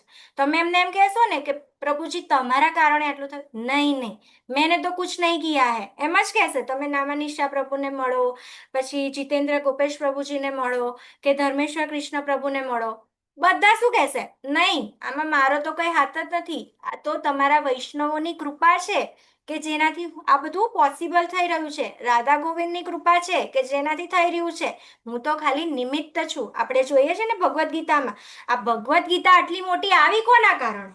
કોના કારણે આવી? આપણે જે ભગવદ્ ગીતા અત્યારે સાંભળીએ છીએ એઝ ઇટ ઇઝ, એ કોના કારણે આવી? પ્રભુપાદ દ્વારા. પ્રભુપાદ. શ્રીલ પ્રભુપાદે તો દ્વારા. લખી, પણ જ્યારે બોલવામાં આવી તો કોણ હતું નિમિત્ત? અર્જુનજી. અર્જુનજી. અર્જુનજી. તો શું અર્જુને માત્ર કોઈ પણ સવ્યસાચી. એક શ્લોકમાં પણ એને એવું કીધું છે કે હા આ તો મારી સિદ્ધતા હતી, હું આટલો વિદ્વાન હતો એટલે મને આ ભગવદ્ ગીતા ભગવાને કીધી? એવું કશે પણ તમે જોયો એક પણ શ્લોક? ભગવાન એને કહે છે કે હા તું આવો છે, તું બળવાન છે, બરાબર, તું સશક્ત છે, તું મારો પ્રિય મિત્ર છે, તું સખા છે, તું ભક્ત છે, ભગવાન એને કહે છે. પણ અર્જુને કશે એવું કીધું કે હા હું આવો છું એટલે તમે મને આપી? નથી કીધું, બરાબર? તો આ ડિફરન્સ છે એક વૈષ્ણવમાં અને એક ભૌતિક માનસિકતામાં. તો આ જોવામાં આવે તો શું થયું? પૃથુ મહારાજે પણ એટલા બધા વિનમ્ર થઈ ગયા કે એક જ વાર ભગવાને કીધું અને એમનો ગુસ્સો શું થઈ જાય છે? શાંત થઈ જાય છે, અને એ ભગવાનની સામે ત્યારે પ્રગટ થાય છે, અને પછી ભગવાનની સ્તુતિ સ્ટાર્ટ થાય છે. એ પહેલા તો આપણે જોઈએ ને તો જે 4 કુમારો છે ને, એ 4 કુમારો આવે છે, અને એ આપણે આખા ભાગવતમના પ્રસંગમાં જોશું ને તો એ 4 કુમારોની પૃથુ મહારાજે કેવી રીતે આપણે કોઈ મહેમાન આવે તો કઈ રીતે આપણે એમનું આશ્વાસન કરવું જોઈએ, કેવી સેવા કરવી જોઈએ, બરાબર? આપણે કહીએ ને અતિથિ દેવો ભવ, તો અતિથિ એટલે કે જે તિથિ વગર આવે તે જ અતિથિ કહેવાય. પહેલી વસ્તુ આ છે. તો આપણે તો અત્યારે ફોનના જમાનામાં શું હોઈએ છે, અતિથિ એવો કોઈ બને કે જે કયા વગર આવે? લાગે છે ના, આજે તો હું નથી, તમે કાલે આવજો, આપણે તો એમ કહીએ, બરાબર ને, કે હું તો આજે ઘરમાં અવેલેબલ નથી. પણ અતિથિ એટલે શું? પહેલાના ટાઈમમાં લોકો યાત્રાઓ કરતા, બરાબર? તો યાત્રાઓ કરતા વચ્ચે છે ને કશે થાકી જાય તો વિસામો લેવા માટે કોઈ પણ હોય અજાણ્યો વ્યક્તિ, તો એને પણ અતિથિ કહેવામાં આવતું. એ જ રીતે 4 કુમારો પણ ભગવાન આયા ને એટલે 4 કુમારો પહોંચે છે ને પછી બધાની પૃથુ મહારાજ એટલી સરસ રીતે સ્વાગત કરે છે. તો એ પ્રસંગ આપણે જ્યારે ભાગવતમમાં આગળ આવશું 7 વાગ્યાના ક્લાસમાં, તો ત્યારે તમને ખબર પડશે કે આપણે કઈ રીતે કોઈ મહેમાનની આગતા સ્વાગતા કરવી પડે અને કઈ રીતે ને. એ પછી આ બધો પ્રસંગ સ્ટાર્ટ થશે કે ભગવાનની સ્તુતિ કઈ રીતે કરે છે, બરાબર? તો એ આપણે આગળ જોઈએ કે અહીં શું છે કે શુદ્ધ ભક્તિનો અર્થ શું છે. તો સૌથી પહેલા સામાન્ય મનુષ્યની પ્રાર્થના શું હોય? એને શું જોઈએ? બધું સકામ કર્મી હોય. એટલે કે એની બધી પ્રાર્થના શું હોય? મને ધન આપી દો, મને વૈભવ આપી દો. પછી વધીને અહીં બધાને પહોંચવાની કામના શું હોય? સ્વર્ગ પ્રાપ્તિ. હવે સ્વર્ગ પ્રાપ્તિ કેવી રીતે થશે? તો પુણ્ય કર્મથી. પુણ્ય કર્મ એટલે શું? કે હા, કોઈ ભિખારી છે એને ગરમ ધાબળા ઓઢાવી દો, પછી કોઈક બાળક છે એને ભણવામાં હેલ્પ કરાવી દો, બરાબર? તો આ બધા પુણ્ય કર્મો છે. પણ આ બધામાં ભગવાન સેન્ટર નથી, તો એ પુણ્ય કર્મ શેમાં કન્વર્ટ થશે? એ તમને સ્વર્ગ પ્રાપ્તિ કરાવશે. તો બધાને શું હોય? સ્વર્ગ સુધી. આપણે બધાને જોઈએ છીએ અત્યારે કે કોઈ પણ મૃત્યુ થઈ જાય છે તો એના ફોટા આગળ શું લખવામાં આવે? સ્વર્ગસ્થ માતાજી. સ્વર્ગસ્થ. તો બધા શું માને છે? સ્વર્ગ જ અલ્ટિમેટ છે, એનાથી ઉપર કઈ છે જ નહીં. એટલે ત્યારે પણ શું વિચારવામાં આવે છે? ઐશ્વર્ય ભોગવું છે, હજુ પણ ઐશ્વર્ય. હવે સ્વર્ગ સુધી બી પહોંચી ગયા, તમારા પુણ્ય કર્મ કશે નથી જવાના. ઐશ્વર્ય તમને ત્યાં મળશે, એટલું મળશે કે તમને એમ થશે કે અહીં જ રહો. પણ એ પણ કેવું છે કે તમારા ખાતામાં જેટલી બેલેન્સ હશે ત્યાં સુધી તમે રહી શકશો, પછી ફરી પાછા નીચે આવી જશો. અહીં ને અહીં આવશો યા પછી તમારા પાપ કર્મ ભોગવવા પડશે. તો પાપ કર્મ ભોગવવા માટે આપણે ક્યાં જવું? કોઈ એવું નહીં લખતું નરકવાસી. અત્યારે કર્મ તો બધાના મોસ્ટલી એવા જ છે નરક જેવા, પણ કોઈ લખે છે નરકવાસી? કોઈ નહીં લખતું, બધા લખશે સ્વર્ગવાસી. પણ આ શીખવાની વસ્તુ છે કે આપણે સ્વર્ગની પ્રાપ્તિ બી કરવી છે તો પુણ્ય કર્મ તો એના માટે બી કરવા પડશે. અત્યારે એ પણ થઈ નથી રહ્યા જે થવા જોઈએ. નહીતર અત્યારે આટલો પહેલી તો રાજા જ આવી ના હોતે. પોતે પહેલા પેટ ભરવું છે, પછી પ્રજાનું વિચારવું છે, બરાબર? તો આ બધું જ્યારે શાસ્ત્રના આપણે ખોળે બેસીએ ને ત્યારે આપણને ખબર પડે કે એકચ્યુઅલ શું છે. આપણા ચક્ષુ ત્યારે જ ખુલશે. આપણને એવું લાગે કે આ તો ખાલી બધું ધાર્મિક છે, આ તો બધું મિથ છે. બટ નહીં, આ આપણને જીવન જીવવાની કળા શીખવાડે છે. આપણું મેન્ટલ સ્પેક્યુલેટ આપણું જે છે ને અત્યારે ખરાબ થઈ ગયું છે એ સુધારે છે. તો એ વિચારવાનું છે. પછી શું છે? જન્મ મરણથી મુક્તિ. તો એ શું વિચારશે કે હા ભાઈ, મેં આટલું કરી દીધું એટલે હવે હું મુક્ત થઈ જઈશ, બરાબર? પણ શું મુક્ત થવાય છે? આપણે તો આ દેહમાં જે કંઈ બી પાપ કર્યા છે યા પુણ્ય કર્યા છે તો કેરી ફોરવર્ડ થાય છે. તો ક્યાંથી મોક્ષ મળ્યો? મોક્ષ એવી વસ્તુ મળતી જ નથી. ત્યારે પૃથુ મહારાજની પ્રાર્થના શું હતી? એકદમ શુદ્ધ હતી. માત્ર ને માત્ર શું હતી? ભગવાનની સેવા. હરિકથા સાંભળવા માટે એમણે શું કીધું ખબર? ભગવાન મને 1000 કાન આપી દો. આપણી પાસે આ 2 કાન છે ને, તો એ 2 કાન થી બી આપણે ઘણીવાર એમ થાય કે બહુ સાંભળી લીધું, બસ હવે નથી કરવું. તો પૃથુ મહારાજે તો શું કીધું? મને 1000 કાન આપો કે જેથી હું સાંભળતો રહું અને તૃપ્ત ના થાવ. આપણે તો શું કરીએ? પૈસા જ્યારે આવે ને, ધન સંપત્તિ, મારી વાત કરું તો હા, ધન સંપત્તિ આવે તો હું ખુશ થઈ જાઉં કે હા ચાલો આજે તો આટલા મળી ગયા, હવે આપણે કાલે આવું કરશું, પ્લાનિંગ કરવા માંડીએ પૈસાના, બરાબર? પણ અહીં પૃથુ મહારાજથી શીખવાનું છે. એમણે શું માંગ્યું? માત્ર ને માત્ર મને તો ભગવાનની સેવા કરવામાં. હવે એમની પાસે આટલું મોટું રાજ્ય હતું તો શું એમની પાસે ધન સંપત્તિની કોઈ કમી હશે? એમની પાસે શું કાર્ય કરવા માટે કોઈ પ્રજાની કમી હશે? કોઈ વસ્તુની કમી નહીં હોય. પણ તો પણ શું કર્યું? એમણે માત્ર ભગવાનની સેવા માંગી, બરાબર? આવા કયા બીજા રાજા થઈ ગયા છે?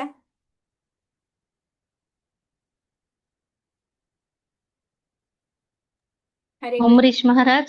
અમરીશ મહારાજ, બરાબર? એમણે તો શું કર્યું? નવધા ભક્તિ, કે જે પ્રહલાદ મહારાજ છે 7th કેન્ટોમાં આવતા કે છે શ્રવણમ કીર્તનમ વિષ્ણુ વિષ્ણુપાદસેવનમ અર્ચનમ વંદનમ દાસ્યમ સાખ્યમ આત્મનિવેદનમ. તો શ્રવણમ કોનું હતું? એના કોણ હતા?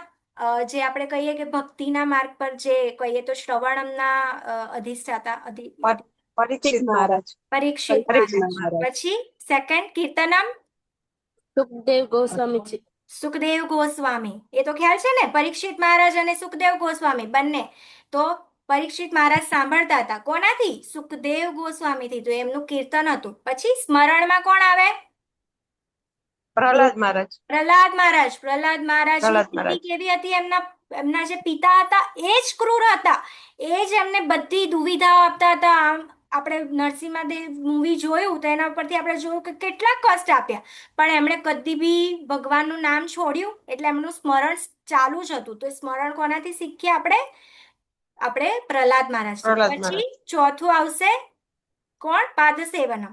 કોણ હતું? શ્રી લક્ષ્મી માતાજી. લક્ષ્મી માતાજી. પછી કોણ હતું? ચોથા પર આવશે લક્ષ્મી દેવી આવી ગયા. અર્ચનમ. અર્ચનમના પૃથુ મહારાજ. પૃથુ મહારાજ, જેની આપણે પૃથુ સ્ટોરી મહારાજ. જોઈએ છીએ, બરાબર? તો એ અર્ચનમના હતા. પછી વંદનમ. વંદનમના ખબર છે? બલી મહારાજ. ના. કોઈને ખ્યાલ છે? અક્રૂરજી. બરાબર. પછી એ વંદનમ. દાસ્યમના તો બધાને ખબર જ હશે. હનુમાનજી મહારાજ. હનુમાનજી હનુમાનજી મહારાજ. મહારાજ. બરાબર. પછી સાખ્યમમાં અર્જુન અને અર્જુન. આત્મનિવેદનમાં બલી મહારાજ. આવશે બલિ બલી મહારાજ. મહારાજ. એમણે શું બલી કર્યું? મહારાજ. હરે કૃષ્ણ માતાજી. દાસ્યમમાં તો સુગ્રીવ મહારાજ પણ આવી શકે કે નહીં રામના? એટલે અહીં આપણે છે ને તે જે મેઇન હતા ને એના નામ જે ભાગવતમમાં આપ્યા છે એના જ લીધા છે. બાકી તો બધા બહુ બધામાં અત્યારે શ્રવણમ તો કોણે નહીં કર્યું હોય? શ્રવણમ વગર કોણ આગળ વધ્યું હશે? શ્રવણમ આપણે એમ વિચારે ભૌતિક લોકો ભગવાનના દર્શન આંખથી કરતા હોય છે, બરાબર છે? આપણે કઈ રીતે કરીએ? આપણે ભગવાનની કથા સાંભળીએ અને આપણા હૃદયમાં જ્ઞાન લઈ જઈએ ને, તો આપણા દર્શન કાનથી થાય છે. આંખથી દર્શન તમે એવા કરી જ નહીં શકો. શું કરશો? હવે માનો કે આંખથી દર્શન કર્યા, તમે માની બી લીધું, તો તમે કઈ રીતે કરશો? કોઈને પદ્ધતિ ખબર છે આપણે ભગવાનના દર્શન કઈ રીતે કરવા જોઈએ એઝ પર શાસ્ત્ર, પંચરાત્ર વિધિ? પેલા ચરણ ભગવાનના ના, ચરણથી લઈ પછી નાભીના, પછી વક્ષસ્થળ. બરાબર. તો પછી ભગવાનના જે દર્શન આ રીતે થાય. એ પહેલાની પણ વિધિ છે કે જેવા આપણે મંદિરમાં એન્ટર થઈએ, વૈષ્ણવોને જોઈએ તો સૌથી પહેલો પ્રણામ મંત્ર વૈષ્ણવોને. બરાબર. વૈષ્ણવો પાસેથી પછી પ્રભુપાદ પાસે પહેલા ગુરુને હંમેશા આપણે પ્રણામ કરવા જોઈએ. ગુરુ વગર ગોવિંદ નહીં મળે. બરાબર. તો સૌથી પહેલા ગુરુ પાસે જવું જોઈએ, પ્રભુપાદ પાસે જવું જોઈએ. પછી આપણે આગળ વધીએ તો આપણા સડગોસ્વામી હોય, બરાબર. પછી આપણે જોઈએ કે ગૌરનિતાઈ હોય, એ બધાના દર્શન કરીને પછી આગળ વધીએ તો પછી હશે ભગવાન કૃષ્ણના ચરણ, પછી આપણે જંગા, પછી નાભી, બાજુ, પછી મુખારવિંદ અને પછી જેમનું પાઘડી ને એવું હોય તે. તો હવે આ દર્શન તો કરી લીધા. માનો તમે આંખથી દર્શન કર્યા, પણ શું તમે એવા દર્શન કર્યા કે તમે બહાર જઈને બી તમે એમને યાદ કરશો અને વિચારશો? કર્યું છે કદી આવું? દર્શન એકચ્યુઅલી આવા હોવા જોઈએ કે તમે ભગવાન પાસેથી બહાર નીકળી ગયા મંદિરની બહાર, તો તમારા મેમરીમાં રહેવા જોઈએ કે ભગવાને આજે કેવા પહેર્યા હતા વાઘા, એમના હાથમાં શું હતું, આજે કેવા કલરની માળા હતી, આજે મુગુટનો કલર કેવો હતો, એમના ચરણમાં તુલસી પત્ર હતું કે ના હતું, પાયલ કેવા પહેરેલા હતા? શું કોઈ દિવસ આવું વિચાર કર્યા છે ભગવાનના દર્શન કરતી વખતે? ત્યારે કહેવાય કે આપણે આંખોથી દર્શન કર્યા. નહીં તો આંખની એક્સરસાઇઝ કરી છે. આપણને જીતેન્દ્ર પ્રભુ કહેતા હોય એ રીતે આંખની એક્સરસાઇઝ નથી કરવાની.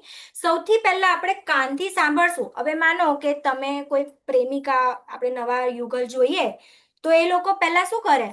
હા, તને શું ગમે, તને શું ગમે એમ પૂછે, બરાબર. આપણે એકબીજાને સાંભળીએ તો ખબર પડે ને કે કોને શું ગમે છે, કોને કેવી વાતો કરવી ગમે છે. તો સાંભળશું તો ખબર પડશે ને. તો ભગવાન વિશે બી આપણે સાંભળશું તો જ પ્રેમ થશે ને. એટલે સૌથી પહેલા આપણે દર્શન કેનાથી કરવાના? આંખોથી નથી કરવાના, કાનોથી કરવાના છે. બરાબર માતાજી? સમજાઈ ગયું હવે? શશી માતાજી તમે કહેતા હતા ને કે હા હા હા બરાબર. હા. બરાબર છે. હવે સમજાય ગયું. આપણે આગળ વધીએ. તો હવે આપણા શ્લોક સ્ટાર્ટ થાય છે. શું છે?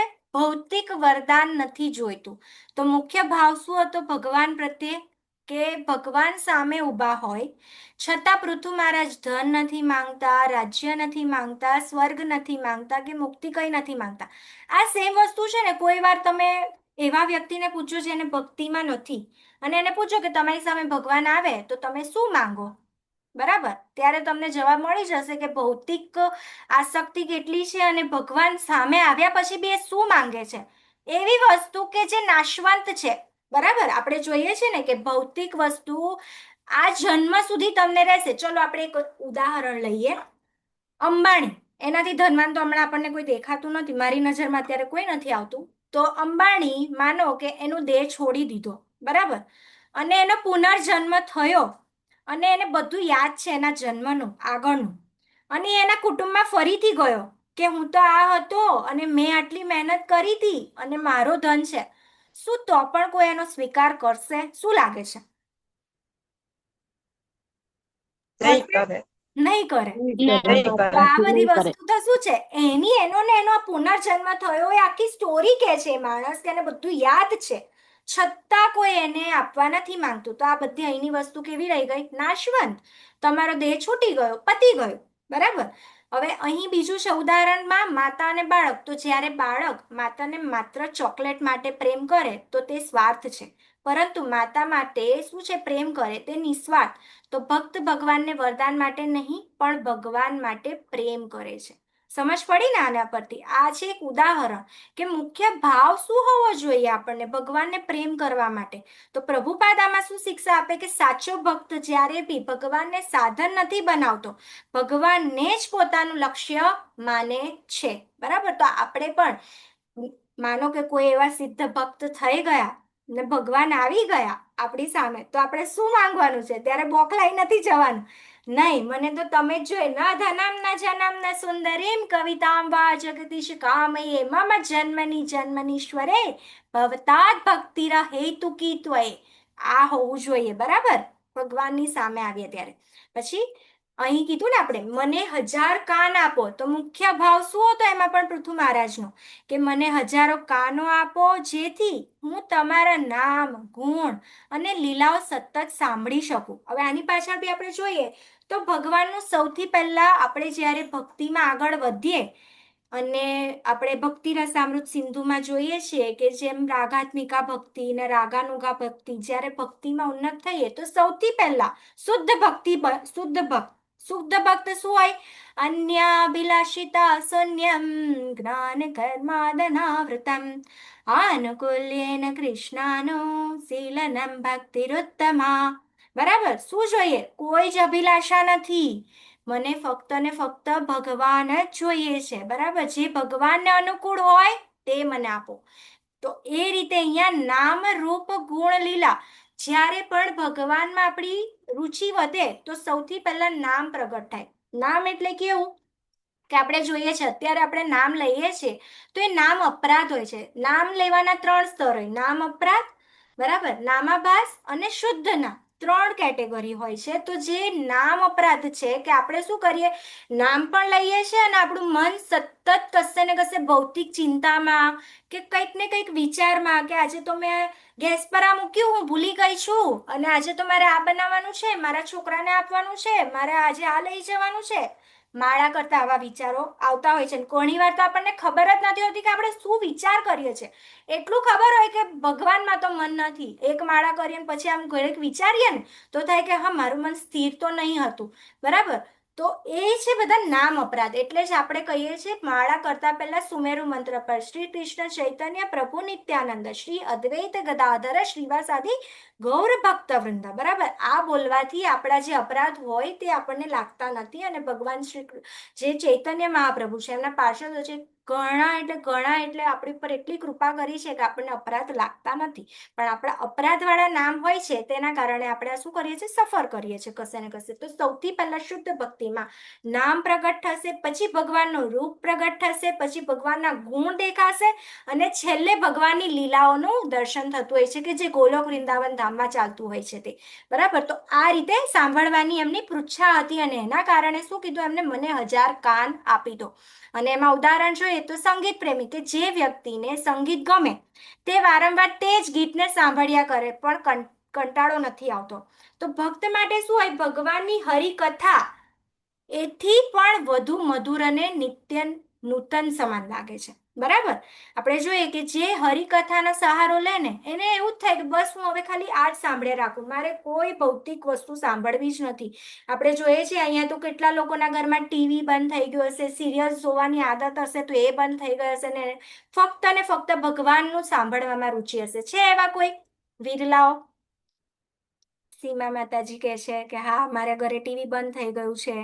પછી શુદ્ધ પદ્મા માતાજી કહે છે મારે ટીવી બંધ થઈ ગયું છે. બીજું કોઈ કે જેને આવું હોય? માતાજી, મેં હા 7 થી 8 માતાજી. હા ને, ટીવી નથી જોયું. ટીવી બંધ થઈ ગયા. જોયું? તો અહીં જ બેઠેલા આપણે આખી એક્ઝામ્પલ દુનિયા જોઈએ. પાસે ટીવી બંધ થઈ ગયા છે, બિલકુલ નથી જોવાતું. કે કઈ બરાબર. સિરિયલ ચાલે છે કાંઈ ખબર નથી મને. એવું છે. જોયું? બધા આમાંથી બેઠેલા બધા પહેલા સિરિયલ જોતા હશે. એક્સપેક્ટ મી પણ, હું પણ એવી જ હતી. મને પણ સિરિયલો બહુ ગમતી હતી, પણ જે આતિ ભક્તિમાં આવી કોઈ શું ચાલે છે હવે કઈ જ ખબર નથી. તો આવી સ્થિતિ હોય છે. તો હવે વિચારો કે પૃથુ મહારાજ તો પોતે શક્તિ આવેશ અવતાર હતા, તો એને તો એવું થાય ને કે હવે મને 1000 કાન આપો કે જેથી પછી મારા એક કાન બગડી જાય તો હું બીજા કાનથી પણ સાંભળી શકું, ને બધી એકલી કથાઓ મારા કાનમાં શ્રવણ થયા કરે. બરાબર. તો આ છે એટલે ભક્તનું સાચું સુખ અને આનંદ શેમાં છે, હરિકથાના શ્રવણમાં. બરાબર. એ આપણે પણ અહીંયા બેઠેલાઓને પ્રેક્ટિકલ પણ જોઈ શકીએ છીએ. પછી હરિકથા હૃદયને કઈ રીતે શુદ્ધ કરે, તો આપણે આમાં એક એક્ઝામ્પલ બી જોશું. તો જેમ આપણે ગંદુ પાણી હોય, ગંદુ પાણી એ આપણા છે ને અનર્થો છે. આપણે અનર્થો જાણીએ છીએ, કામ, ક્રોધ, લોભ, મોહ, મદ, મત્સર્ય. આપણને હજુ કામ એટલે કે ઈચ્છાઓ છે બધી. બરાબર. ક્રોધ એટલે કે ગુસ્સો આવે છે, કોઈ વસ્તુ મળી જાય તો એનો લોભ હોય કે હા મને આજે આ નથી, મારી પાસે આ હોય તો સારું, એવું થાય છે ને. મોહ થઈ જાય છે વસ્તુ પ્રત્યે. અને મદ મત્સર એટલે કે ઈર્ષા, કે આની પાસે આ વસ્તુ છે મારી પાસે કેમ નથી. બરાબર. એ ઈર્ષા થવી, અહંકાર, આ બધી વસ્તુ આપણા શું છે, અનર્થો છે. તો આ અનર્થો એટલે કે અહીં જે બતાવ્યું છે ગંદુ ડોહળું પાણી બતાવ્યું, તો ભગવાનની કથા સાંભળવાથી આ શું છે, હૃદયની જે ભૌતિક ઈચ્છાઓ છે તે ધીમે ધીમે શું થઈ જાય છે, દૂર થઈ જાય છે. અને ઘણીવાર એ બધા ભક્તોમાં જોવા પણ મળે છે કે જેની બહુ સારી પ્રેક્ટિસ હોય તો આજે એમનું પહેલાનું જોઈ અને પછી 5 વર્ષ 10 વર્ષ પછીનું જોઈ તો એ એકદમ વિરુદ્ધ હોય, કે પહેલા એ કઈ રીતે જીવન જીવતો હતો અને હવે એ કેવી રીતે જીવન જીવી રહ્યું છે.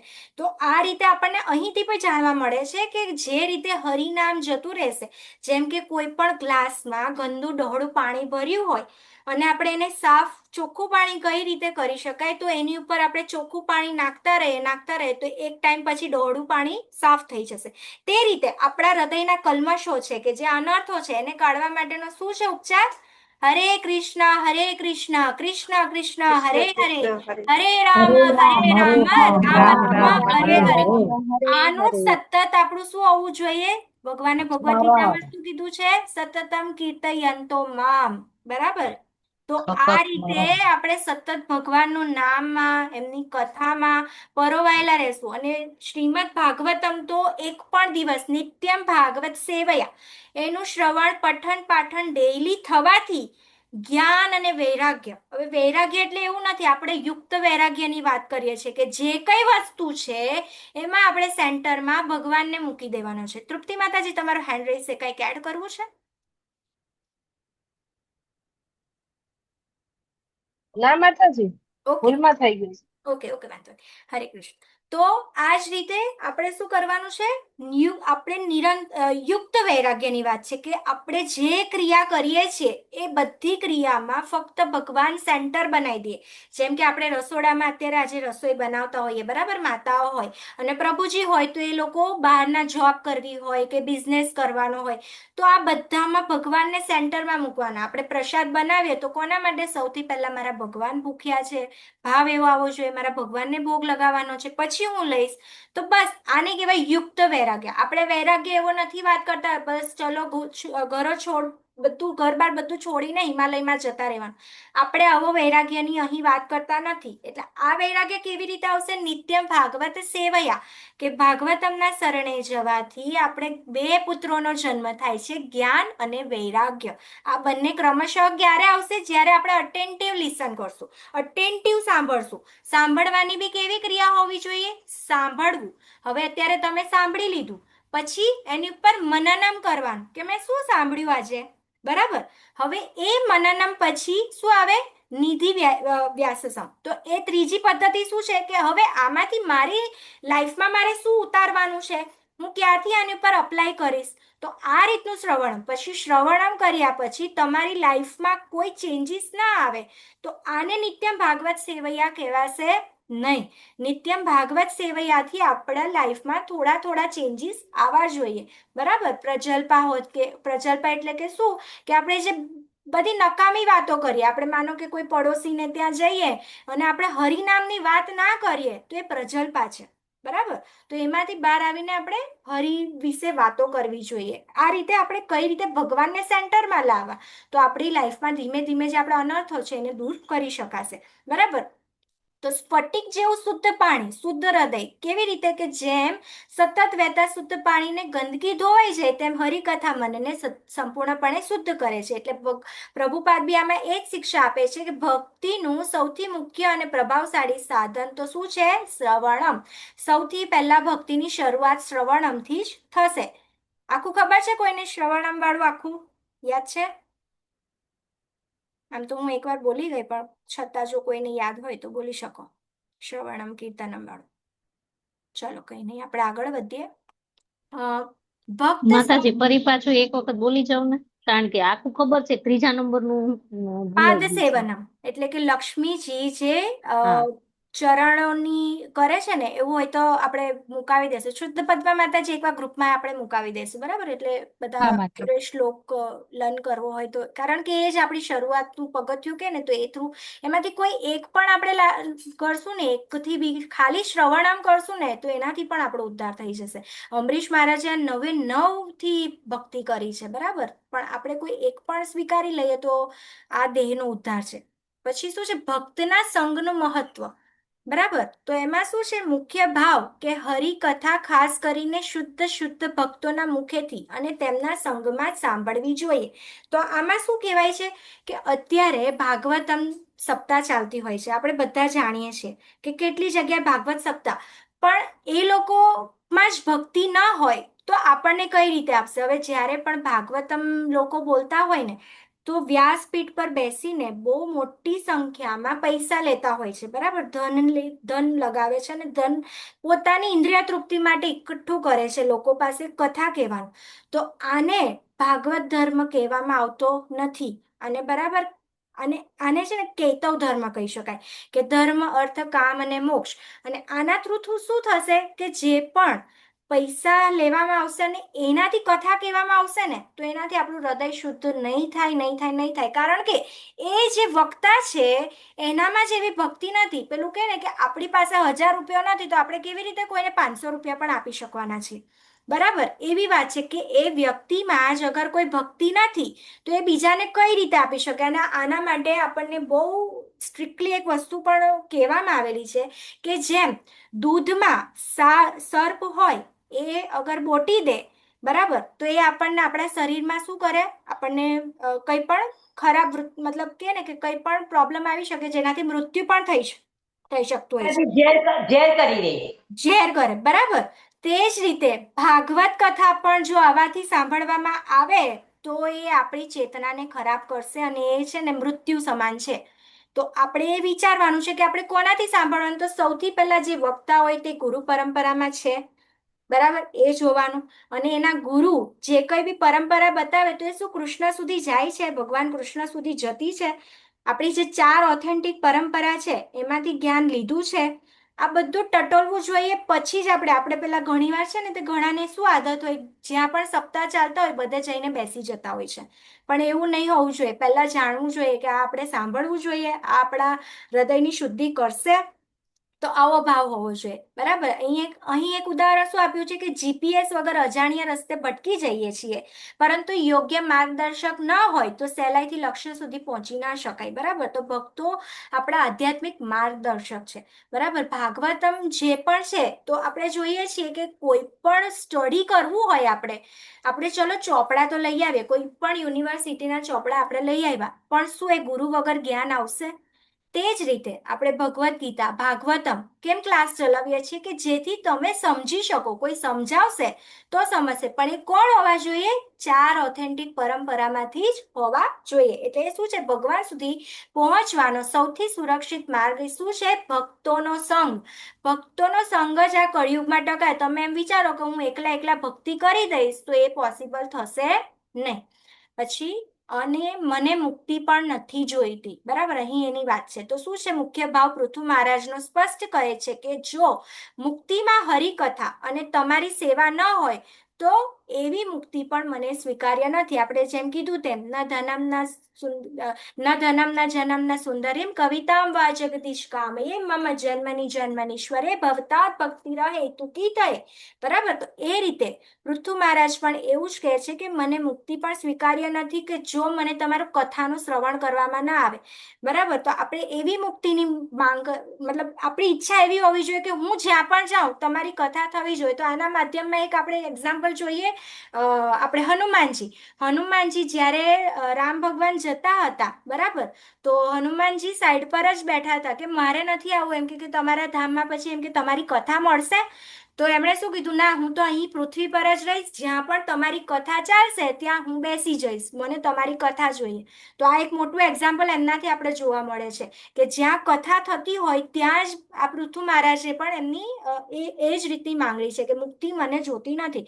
જેમ કે અહીં મહેલનો એક ઉદાહરણ આપ્યું છે કે એક અત્યંત સુંદર મહેલ મળે, પરંતુ તેમાં પોતાના પ્રિયજન ના હોય ત્યાં કોઈ આનંદ જ નથી આવવાનો. તેવી જ રીતે ભગવાનની સેવા મુક્તિ ભક્તને આકર્ષિત કરતી નથી. હવે ખાલી મહેલ હોય, તમે 1 દિવસ 2 દિવસ ગમે, ત્રીજા દિવસે તો એવું થાય ને કે હવે હું અહીંયા રહીને શું કરું, કંટાળી જઈએ ને આપણે. તેવી રીતે અગર તમને મુક્તિ મળી ગઈ પણ કઈ જ ના હોય, શૂન્યાવકાશ હોય, હવે સાવ જ એકદમ એમ થાય કે હવે અહીં મારે શું કરવાનું, તો એના કરતાં આપણે એવું જ મુક્તિ માંગવી જોઈએ કે જ્યાં ભગવાનની કથા થતી હોય, કંઈક તો સાંભળીએ, કંઈક તો આપણને આનંદ તો મળવો જોઈએ. તો આપણો આનંદ શું છે? ભગવાનની કથા સાંભળવામાં. તો આમાં શિક્ષા શું છે? તો શુદ્ધ ભક્તિ એ મુક્તિ મોક્ષ કરતાં પણ અનેક ગણી શ્રેષ્ઠ છે. પછી આગળનો શું કે નિરહંકાર સેવા અને લક્ષ્મીજી પ્રત્યે વિનમ્રતા. તો મુખ્ય ભાવ અહીંયા શું છે? પૃથુ મહારાજ એવી પ્રાર્થના કરે છે કે હે પ્રભુ, હું તમારી સેવા ઈચ્છું છું, પરંતુ તમારી નિત્ય સેવિકા લક્ષ્મીજીની સેવા સાથે કોઈ સ્પર્ધા કરવા માંગતો નથી. એટલે કે અહીં શું કહે છે કે જેટલા પણ મંદિરમાં બધા સેવકો હોય એકબીજાની સેવા છીનવતા નથી, સૌ મળીને એકબીજાને સહકાર આપીને શું કરે? ભગવાનને પ્રસન્ન કરવાની વાત છે. એવું નથી કે ચલો હવે માનો કે લક્ષ્મીની સેવાની અહીં વાત થાય તો એવું નથી કે જે બહુ કરોડપતિ હોય ને એ જ કરે. આપણી પાસે જે હોય એ કરવાનું, અહીં કોઈ કોમ્પિટિશન નથી કરવાની. આપણે ઘણીવાર જોતા હોય ને મોટા કોઈ હોય તો તકતી લાગતી હોય છે કે ફલાણા ઢીકણાણ તરફથી આ પંખો બી એક હોય ને તો એમાં બી નામ લખવામાં આવે તકતી પર કે હા મેં પંખો ડોનેટ કર્યો, કે હા અહીંના જે ખુરશીઓ છે તે આમના તરફથી, બાકડા છે તો આમના તરફથી. તો આપણે અહીં એવું નથી. અહીં શું છે? આપણો ભાવ એક જ હોવો જોઈએ, મારે ભગવાનની ભક્તિમાં જેમ તેમ. હવે માનો કે આપણું ટેમ્પલ બન્યું તો એમાં કેટલા લોકો નિસ્વાર્થ ભાવે, અત્યારે કોલેજ બની રહે છે તો કેટલા લોકો નિસ્વાર્થ ભાવે સેવા કરે છે.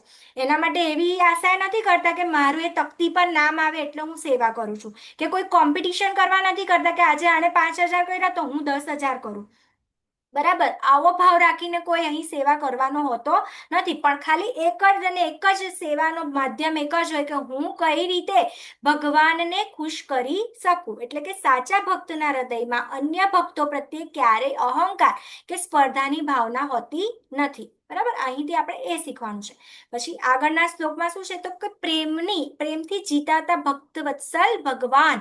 તો શું છે મુખ્ય ભાવ? કે ભગવાન પોતાના ભક્તોના નિષ્કામ પ્રેમથી જીતાઈ જાય છે. તેમના ગુણોનું કીર્તન કરવું એ જીવનની શું છે? સૌથી મોટી સિદ્ધિ છે. અને એની ઉદાહરણમાં શું આપ્યું? નાનું ફૂલ, કે માતા માટે તેના બાળકે પ્રેમથી આપેલું એક નાનું ફૂલ પણ શું છે? હીરા કરતાં પણ અમૂલ્ય હોય છે. તો આપણે એ પણ જાણીએ છીએ કે આપણું નાનું બાળક હોય બરાબર, એ નાનું હોય તો એની પાસે કઈ ધન સંપત્તિ તો હોવાની નથી. અને આપણે જોઈએ છીએ કે એક નાનો કાર્ડ બનાવીને આપતા હોય નાના બાળકો, મધર્સ ડે આવે, ફાધર્સ ડે આવે, બરાબર, આપણને જોઈએ છે ને એવું, તો કેટલા ખુશ થાય આપણા માતા પિતા, કેટલા ખુશ થાય કે મારા બાળક, હવે એમાં તો કશો શું હોય, ખાલી બાળકનો ભાવ જોવામાં આવે ને. તો ભગવાનને બી આવો જ ભાવ ગમે છે. આ બધું આવ્યું તો છેલ્લે કાંથી છે? આ બધા ગુણો ભગવાનમાંથી જ આવ્યા છે, કારણ કે આપણે શું છે? એમના અંશ છે. એટલે અંશ હોય તો આપણામાં એમના ગુણ તો આપણે પણ જોઈએ ને, કે આપણા બાળકમાં આપણા અંશ હોય ને, તો એ રીતે ભગવાનના અંશ રૂપે આપણામાં પણ થોડા ગણ છે. એટલે આપણે પણ શું છે? કોઈ પણ નાનું બાળક હોય તો એની આપણે ભાવ જોઈએ છે. તે રીતે ભગવાન પણ આપણે એમના નાના બાળકો છીએ અને આપણા એ પિતા છીએ. તો એ આપણને એમ નથી જોતા કે આ મારા માટે કેટલું કરે છે. ખાલી ભાવગ્રાહી જનાર્દન છે ભગવાન. તો તમે રસોઈ કરો, હવે આપણે એના પ્રત્યે એક એક્ઝામ્પલ જોઈએ તો જ્યારે વિદુરજી, આપણે દુર્યોધનના ઘરે તો કેટલા પકવાન બન્યા હતા ને ભગવાનને જમાડવા માટે, પણ એમણે એ ગ્રહણ કર્યું હતું? ભગવાને ન કર્યું. અને ક્યાં જઈને વિદુરાણીના હાથે શું ખાધું? શું ખાધું? ભાજી ખાધી હતી. કીધુંની ભાજી. કેળાની છાલ. હા, કેળાની કેળાની છાલ. છાલ ખાધી છે વિદુરાણીના હાથે. શું ખાધું? કેળાની છાલ. વિદુરાણી ભગવાનના ભાવમાં આવી ગઈ અને એને શું કર્યું? કેળા નાખી દીધા ને ભગવાનને છાલ, એટલું બી ભાન ના રહ્યું એને કે મારી સામે ભગવાન છે. બસ એ તો ભાવ વિભોર થઈ ગયા. અને એના એ ભાવથી ભગવાને કેળાની છાલ સ્વીકારી અને દુર્યોધને આવડા મોટા પકવાન બનાવ્યા તો એને રિજેક્ટ કર્યું. બરાબર, તો આપણે અહીં એ જ શીખવાનું છે, ભાવના ભક્ત વત્સલ છે ભગવાન, ભાવગ્રાહી જનાર્દન છે. તો અહીં શિક્ષા શું છે? કે ભગવાનને ક્યારે ભૌતિક વૈભવ કે સંપત્તિથી કઈ જ લાગતું વળગતું નથી. નિષ્કપટ પ્રેમથી પ્રસન્ન થઈ જાય છે. આપણે ભોગ પણ બનાવીએ ને તો ખાલી ભાવથી આપણે, આપણામાં જેટલું, ભગવાને તો શું કીધું છે ભગવદ્ ગીતામાં? પત્રમ પુષ્પમ ફલમ તોયમ. બરાબર, આ 4 વસ્તુ મૂકશો ને તો પણ હું તમારા ભાવોને લઈ લઈશ. બરાબર, હું સ્વીકાર કરી લઈશ.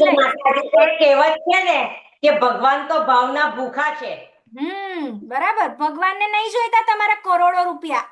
ભગવાનને શું કામ? આટલી બધી લક્ષ્મી એમના વિરાજે છે, બરાબર ને? લક્ષ્મી એમના ચરણમાં છે, એમને શું જરૂર હોય ધન સંપત્તિની? તમારા આપવા વાળા કોણ છે? સોર્સ કોણ છે? આ બધું, આટલા બધું ધન આપવા વાળા સોર્સ બી તો ભગવાન છે. તો ભગવાન એનાથી લિપ્ત થતા હોય? ભગવાનને જોઈતું જ નથી. ભગવાનને ખાલી ને ખાલી તમારો ભાવ સાથે જ લાગે છે કે તમે શું ભાવ રાખીને આવ્યા છો. બરાબર, પછી ભગવાનનો પ્રતિસાદ અને કૃપા. તો ભગવાન પૃથુ મહારાજની આ નિષ્કામ ભક્તિથી અત્યંત પ્રસન્ન થાય છે અને તેમની અદ્ભુત પ્રાર્થનાઓની પ્રશંસા કરે છે. ભગવાને પ્રશંસા કરી કઈ નાની વસ્તુ કહેવાય? ભગવાન પ્રશંસા કરે એટલે એમ કહેવાય કે આપણે માનીએ કે ચલો એક આપણું જ નાનું બાળક હોય અને આપણા મોઢેથી કંઈક સારું સાંભળી લે તો એના ભાવ કેવા હોય? શું હોય? એને કેવા વિચારા? ઓ, મારા મમ્મીએ તો મને આટલું સારું કીધું. આપણે એને વધારે કરવાની ઈચ્છા થાય ને, એવા સારા કરીએ, જે કંઈ કર્યું એ તે વધારે ને વધારે થાય કે હા, મારા મમ્મી પપ્પા તો મારાથી આવું કરું છું ને તો ખુશ થાય છે. તો ભગવાન આવું કર્યું, ભગવાન પૃથુ મહારાજે જે કંઈ કર્યું એનાથી ભગવાન પ્રસન્ન થઈ ગયા. તો આ કંઈ નાની વાત તો ના કહેવાય. જેમ કે અહીંયા વિદ્યાર્થીની એક્ઝામ્પલ આપ્યું છે કે જે વિદ્યાર્થી માત્ર જ્ઞાન માટે ભણે છે તેને સારા ગુણ પણ મળે છે, ઉત્તમ જ્ઞાન પણ મળે છે. તેમ ભગવાનને જ ઈચ્છનારને ભગવાનની કૃપા સ્વયં મળે છે. બરાબર, તો શિક્ષા શું છે? કે જ્યારે ભક્ત ભગવાન પાસે પોતાના માટે કંઈ જ નથી માંગતો ત્યારે ભગવાન પોતે તેના પર અનહદ કૃપા વરસાવે છે. બરાબર, તો ભગવાન કેવા છે? ભગવાન આપણાથી કશું જ નથી માંગતા. આટલામાં અલ્ટિમેટ આપણને એ જ ખબર પડે કે ભક્તિ કરો, તમારે પ્રયાસ કરવો જોઈએ. તમારા પ્રયાસમાં જ કેટલો ભાવ છે, તમને કેટલી ઈચ્છા છે ભગવાન પાસે જવાની, કેટલી તમારામાં ઉત્સુકતા છે. તમે પેલું કહે ને કે આપણે એમ કહી દઈએ કે હું તો 50 વર્ષ 60 વર્ષ પછી ભક્તિ કરીશ, તમને કોઈ પ્રચાર કરવા આવે તો આ તો એવું થયું કે તમે ભગવાનને એક મુરઝાયેલું ફૂલ ધરાવ્યું છે. શું આપણે આપણા મંદિરમાં મુરઝાઈ ગયેલું ફૂલ ધરાવીએ છીએ? તો આપણે તો મુરઝાઈ જઈએ છીએ. આપણી આંખોની દ્રષ્ટિ જતી રહી છે, સાંભળવાની વ્યથા જતી રહી છે, આપણે પદયાત્રા નથી કરી શકતા, પગમાં પ્રોબ્લેમ થઈ ગયા છે. તો આ રીતે તમે કઈ રીતે ભક્તિ કરશો 50-60 વર્ષે? પોસિબલ છે? તો પ્રહલાદ મહારાજે કઈ ઉંમરથી ભક્તિ કરી? બરાબર, કઈ ઉંમરે કરી પ્રહલાદ મહારાજે, ધ્રુવ મહારાજે? 5 વર્ષથી 5 વર્ષના નાનપણથી જ બાળક. અને નાનપણથી જ બરાબર, નાનપણથી 5 વર્ષની ઉંમરથી ભક્તિ કરી. અને આપણે જોઈએ છે કે જ્યારે વૈષ્ણવ કુટુંબમાં નાના નાના બાળકો હોય તો એ પોતાના માતા પિતાથી નાનપણથી શીખતા હોય છે. તો એ કઈ એમને એમ નથી આવતું, એ એના સુકૃતિ હોય છે, એના આગલા જન્મમાં જે રહી ગયેલી ભક્તિ છે એ પરિપૂર્ણ કરવા માટે જ આવા ઘરમાં જન્મ મળે. તમે એવું વિચારો કે તમે ભોગ વૃત્તિ કરીએ રાખો, બરાબર, આજે જે નવા યુગલ હોય હનીમૂનના જમાનામાં ભગવાનની ભક્તિ નથી કરતા અને ખાલી ભોગ કરે છે, અને એનાથી જે બાળક આવશે તો શું એ ભગવાનનો ભક્ત આવશે કે હિરણ્યકશિપુ આવશે? શું આવશે? આપણે અત્યારે ભાગવતમમાં સવારે 7 વાગ્યામાં છે ને આજ ચાલી રહ્યું હતું કે દીતિ અને કશ્યપ મુનિ કેવી રીતે હિરણ્યકશિપુ અને હિરણ્યાક્ષનો જન્મ કઈ રીતે થયો, ભોગના લઈને, ઇન્દ્ર તૃપ્તિના લઈને, અને એ પણ સમય ખરાબ, સંધ્યાકાળના સમયે. બરાબર, સંધ્યાકાળ એટલે કે જે ભગવાનની ભક્તિ કરવાનો ટાઈમ હોય એવા ટાઈમે સંભોગ કરવાના કારણે હિરણ્યકશિપુ અને હિરણ્યાક્ષનો જન્મ થયો. તો શું આજે આ પેઢી આ બધું માની રહી છે? નથી માનતી. એટલે આ છે ને વર્ણશંકર પ્રજા ઉત્પન્ન થઈ રહી છે. બરાબર છે, આનું મોટું કારણ એ જ છે કે આપણે જોઈએ છે તો બધા આસુરી વૃત્તિ કેમ છે? બીકોઝ ઓફ શાસ્ત્ર નથી માનવું, માતા પિતા જ નથી માનતા, તો કઈ રીતે આપણે વિચારશું કે એનું બાળક એવું આવશે? બરાબર, અને જો કોઈ બાળક એવું આવી જાય તો કોઈ વૈષ્ણવની કૃપા વગર નહીં આવે. બરાબર, તો આ બધું ધ્યાનમાં રાખવાની વસ્તુ છે. એટલે જ્યારે પણ હવે આપણે જ્યારે ભક્તિ મળી છે તો આપણને કોઈ પણ એ રીતનું મળે તો આપણે એવો પ્રચાર કરવો જોઈએ કે ભાઈ આપણે સમાજને સુધારવા માટે બી, કે ભાઈ આજે જોઈએ છે પ્રોટેસ્ટ ચાલે છે, કેટલું બધું મતલબ પ્રોટેસ્ટમાં થઈ રહ્યું છે, કેવા મતલબ સંસ્કાર વિહીન બાળકો દેખાતા હોય છે ઘણા, કેવી ભાષાનો ઉલ્લેખ થયો છે. શું આ લોકો દેશનો ઉદ્ધાર કરશે? આ છે આવનારી જનરેશન? શું આ લોકોના હાથમાં આપણે આપણો દેશ સોંપશું કાલે ઉઠીને? એ લોકો નીટની એક્ઝામ કહે છે તો ડોક્ટર બનશે કાલે ઉઠીને, તો આ લોકો ડોક્ટર બનશે? થોડુંક વિચારવા જેવી વસ્તુ છે ને કે ધર્મવિહીન વર્ણશંકર પ્રજા આ રીતે જ આવી રહી છે બીકોઝ ઓફ પેરેન્ટ્સ આ જ્ઞાન આપી રહી નથી, અને તેના કારણે આ બધું થઈ રહ્યું છે. તો આપણે બને એટલો ભગવાનના નામનો પ્રચાર કરવાનો આ જ એક હેતુ હોવું જોઈએ કે કઈ રીતે બીજાના જીવનો ઉદ્ધાર કરવો. બરાબર, કઈ રીતે? હવે માનો કે આપણને ભક્તિ મળી હોય કે બીજાને તમે આવી શીખવાડી હોય તો એ કશે ને કશે સજાગ રહેશે ને આ વસ્તુને લઈને કે આપણે કાલે ઉઠીને પ્રજા ઉત્પન્ન કરવી છે. બરાબર, તો કયા કોન્શિયસનેસથી કરવી જોઈએ, શું વિચારીને કરવી જોઈએ? પણ પ્રોબ્લેમ એ જ છે કે આજની યુવા પેઢીને આ બધું સાંભળવામાં કોઈ ઇન્ટરેસ્ટ નથી. એટલે જ કહીએ કે ધીમે ધીમે આપણે ટીપે ટીપે સરોવર ભરવાની કોશિશ, આપણે પ્રયત્ન કરવાના છે, પછી તો જે હરી ઈચ્છા. બરાબર, પ્રયત્ન આપણા હોવા જોઈએ. તો આ જ છે. પછી શું છે? ભક્તિનો સર્વોચ્ચ આદર્શ. તો શુદ્ધ ભક્તિની સર્વોચ્ચ પૂર્ણતા એ જ છે કે જે ભક્ત ભગવાન પાસેથી ભગવાન સિવાય બીજું કંઈ માંગતો નથી. શું છે? નિષ્કામ પ્રેમ. બરાબર, નામ ગુણ અને લીલાઓનું સતત શ્રવણ, ભક્તોનો સંગ, નિરહંકાર સેવા.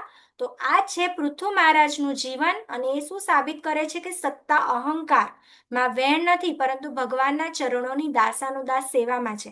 આમાં છેલ્લો એન્ડ એવો બી આવે છે કે પૃથુ મહારાજ જ્યારે પોતે ભક્તિ કરે છે પછી એમનાથી જે અર્ચી માતા એમના પત્ની, તો એમના પત્ની એવું કહે છે કે જ્યારે પતિ ભક્તિ કરતા હોય ને તો એનું અર્ધાંગની એટલે કે અડધું પત્નીને મળી જાય છે. તો જ્યારે પૃથુ મહારાજે દેહ છોડ્યો તો સાથે વૈકુંઠમાં અર્ચી માતાને પણ લઈને ગયા હતા. તો આ છે, અગર પતિ ભક્તિ કરે તો પત્નીને કઈ રીતે, એટલે છેલ્લે કઈ નહીં તો આપણા પતિઓને પણ આપણે પ્રયત્ન કરવા જોઈએ કે આપણને અડધું તો મળે. બરાબર, આપણે માતાઓ થઈએ છીએ તો આપણા ઘરમાં ઘણીવાર એવું હોય કે આપણા હસબન્ડ નથી માનતા, પણ આપણે પ્રયત્ન નહીં છોડવા જોઈએ. સુકૃતિ કઈ રીતે આવશે? પ્રસાદથી આવશે. તો આપણે ધીમે ધીમે આપણા પ્રયત્નોથી આપણા ઘરનું વાતાવરણ કઈ રીતે સુધારી શકાય એવા પ્રયત્નો આપણા હોવા જોઈએ કે જેથી શાસ્ત્રમાં જે છે તે રીતે આપણે જીવન જીવવાની પ્રયત્ન કરીએ, જે કીધું છે એ રીતે આપણે વર્તશું તો ધીમે ધીમે ડેફિનેટલી ચેન્જીસ આવે છે ને આવે જ છે. કારણ કે ભગવાનનો વાસ હશે ત્યાં કદી કશું ખોટું થતું નથી. એવું કહેવામાં આવે છે કે અગર જેના ઘરમાં ભક્તિ થાય છે, કે જે 4 સ્તંભો છે એ ફોલો થાય છે, તો એના ઘરમાં કળિયુગનો વાસ નથી. બરાબર? તો આ આપણે ધ્યાનમાં લેવી જોઈએ. તો અહીં હું મારી વાણીને વિરામ આપું છું. અને કંઈ પણ મારાથી ત્રુટિ થઈ હોય, કંઈક બોલવામાં ભૂલ થઈ હોય, કંઈ રહી ગયું હોય તો હું ક્ષમા પ્રાર્થી છું. અને વાંછાકલ્પતરુભ્યશ્ચ કૃપા સિંધુભ્યઃ ચ પતિતાનાં પાવનેભ્યો વૈષ્ણવેભ્યો નમો નમઃ. અનંત કોટિ વૈષ્ણવવૃંદ કી જય. શ્રીલ પ્રભુપાદ કી જય. હરે કૃષ્ણ. તો કોઈને કાંઈ એડ કરવું હોય તો કરી શકો છો.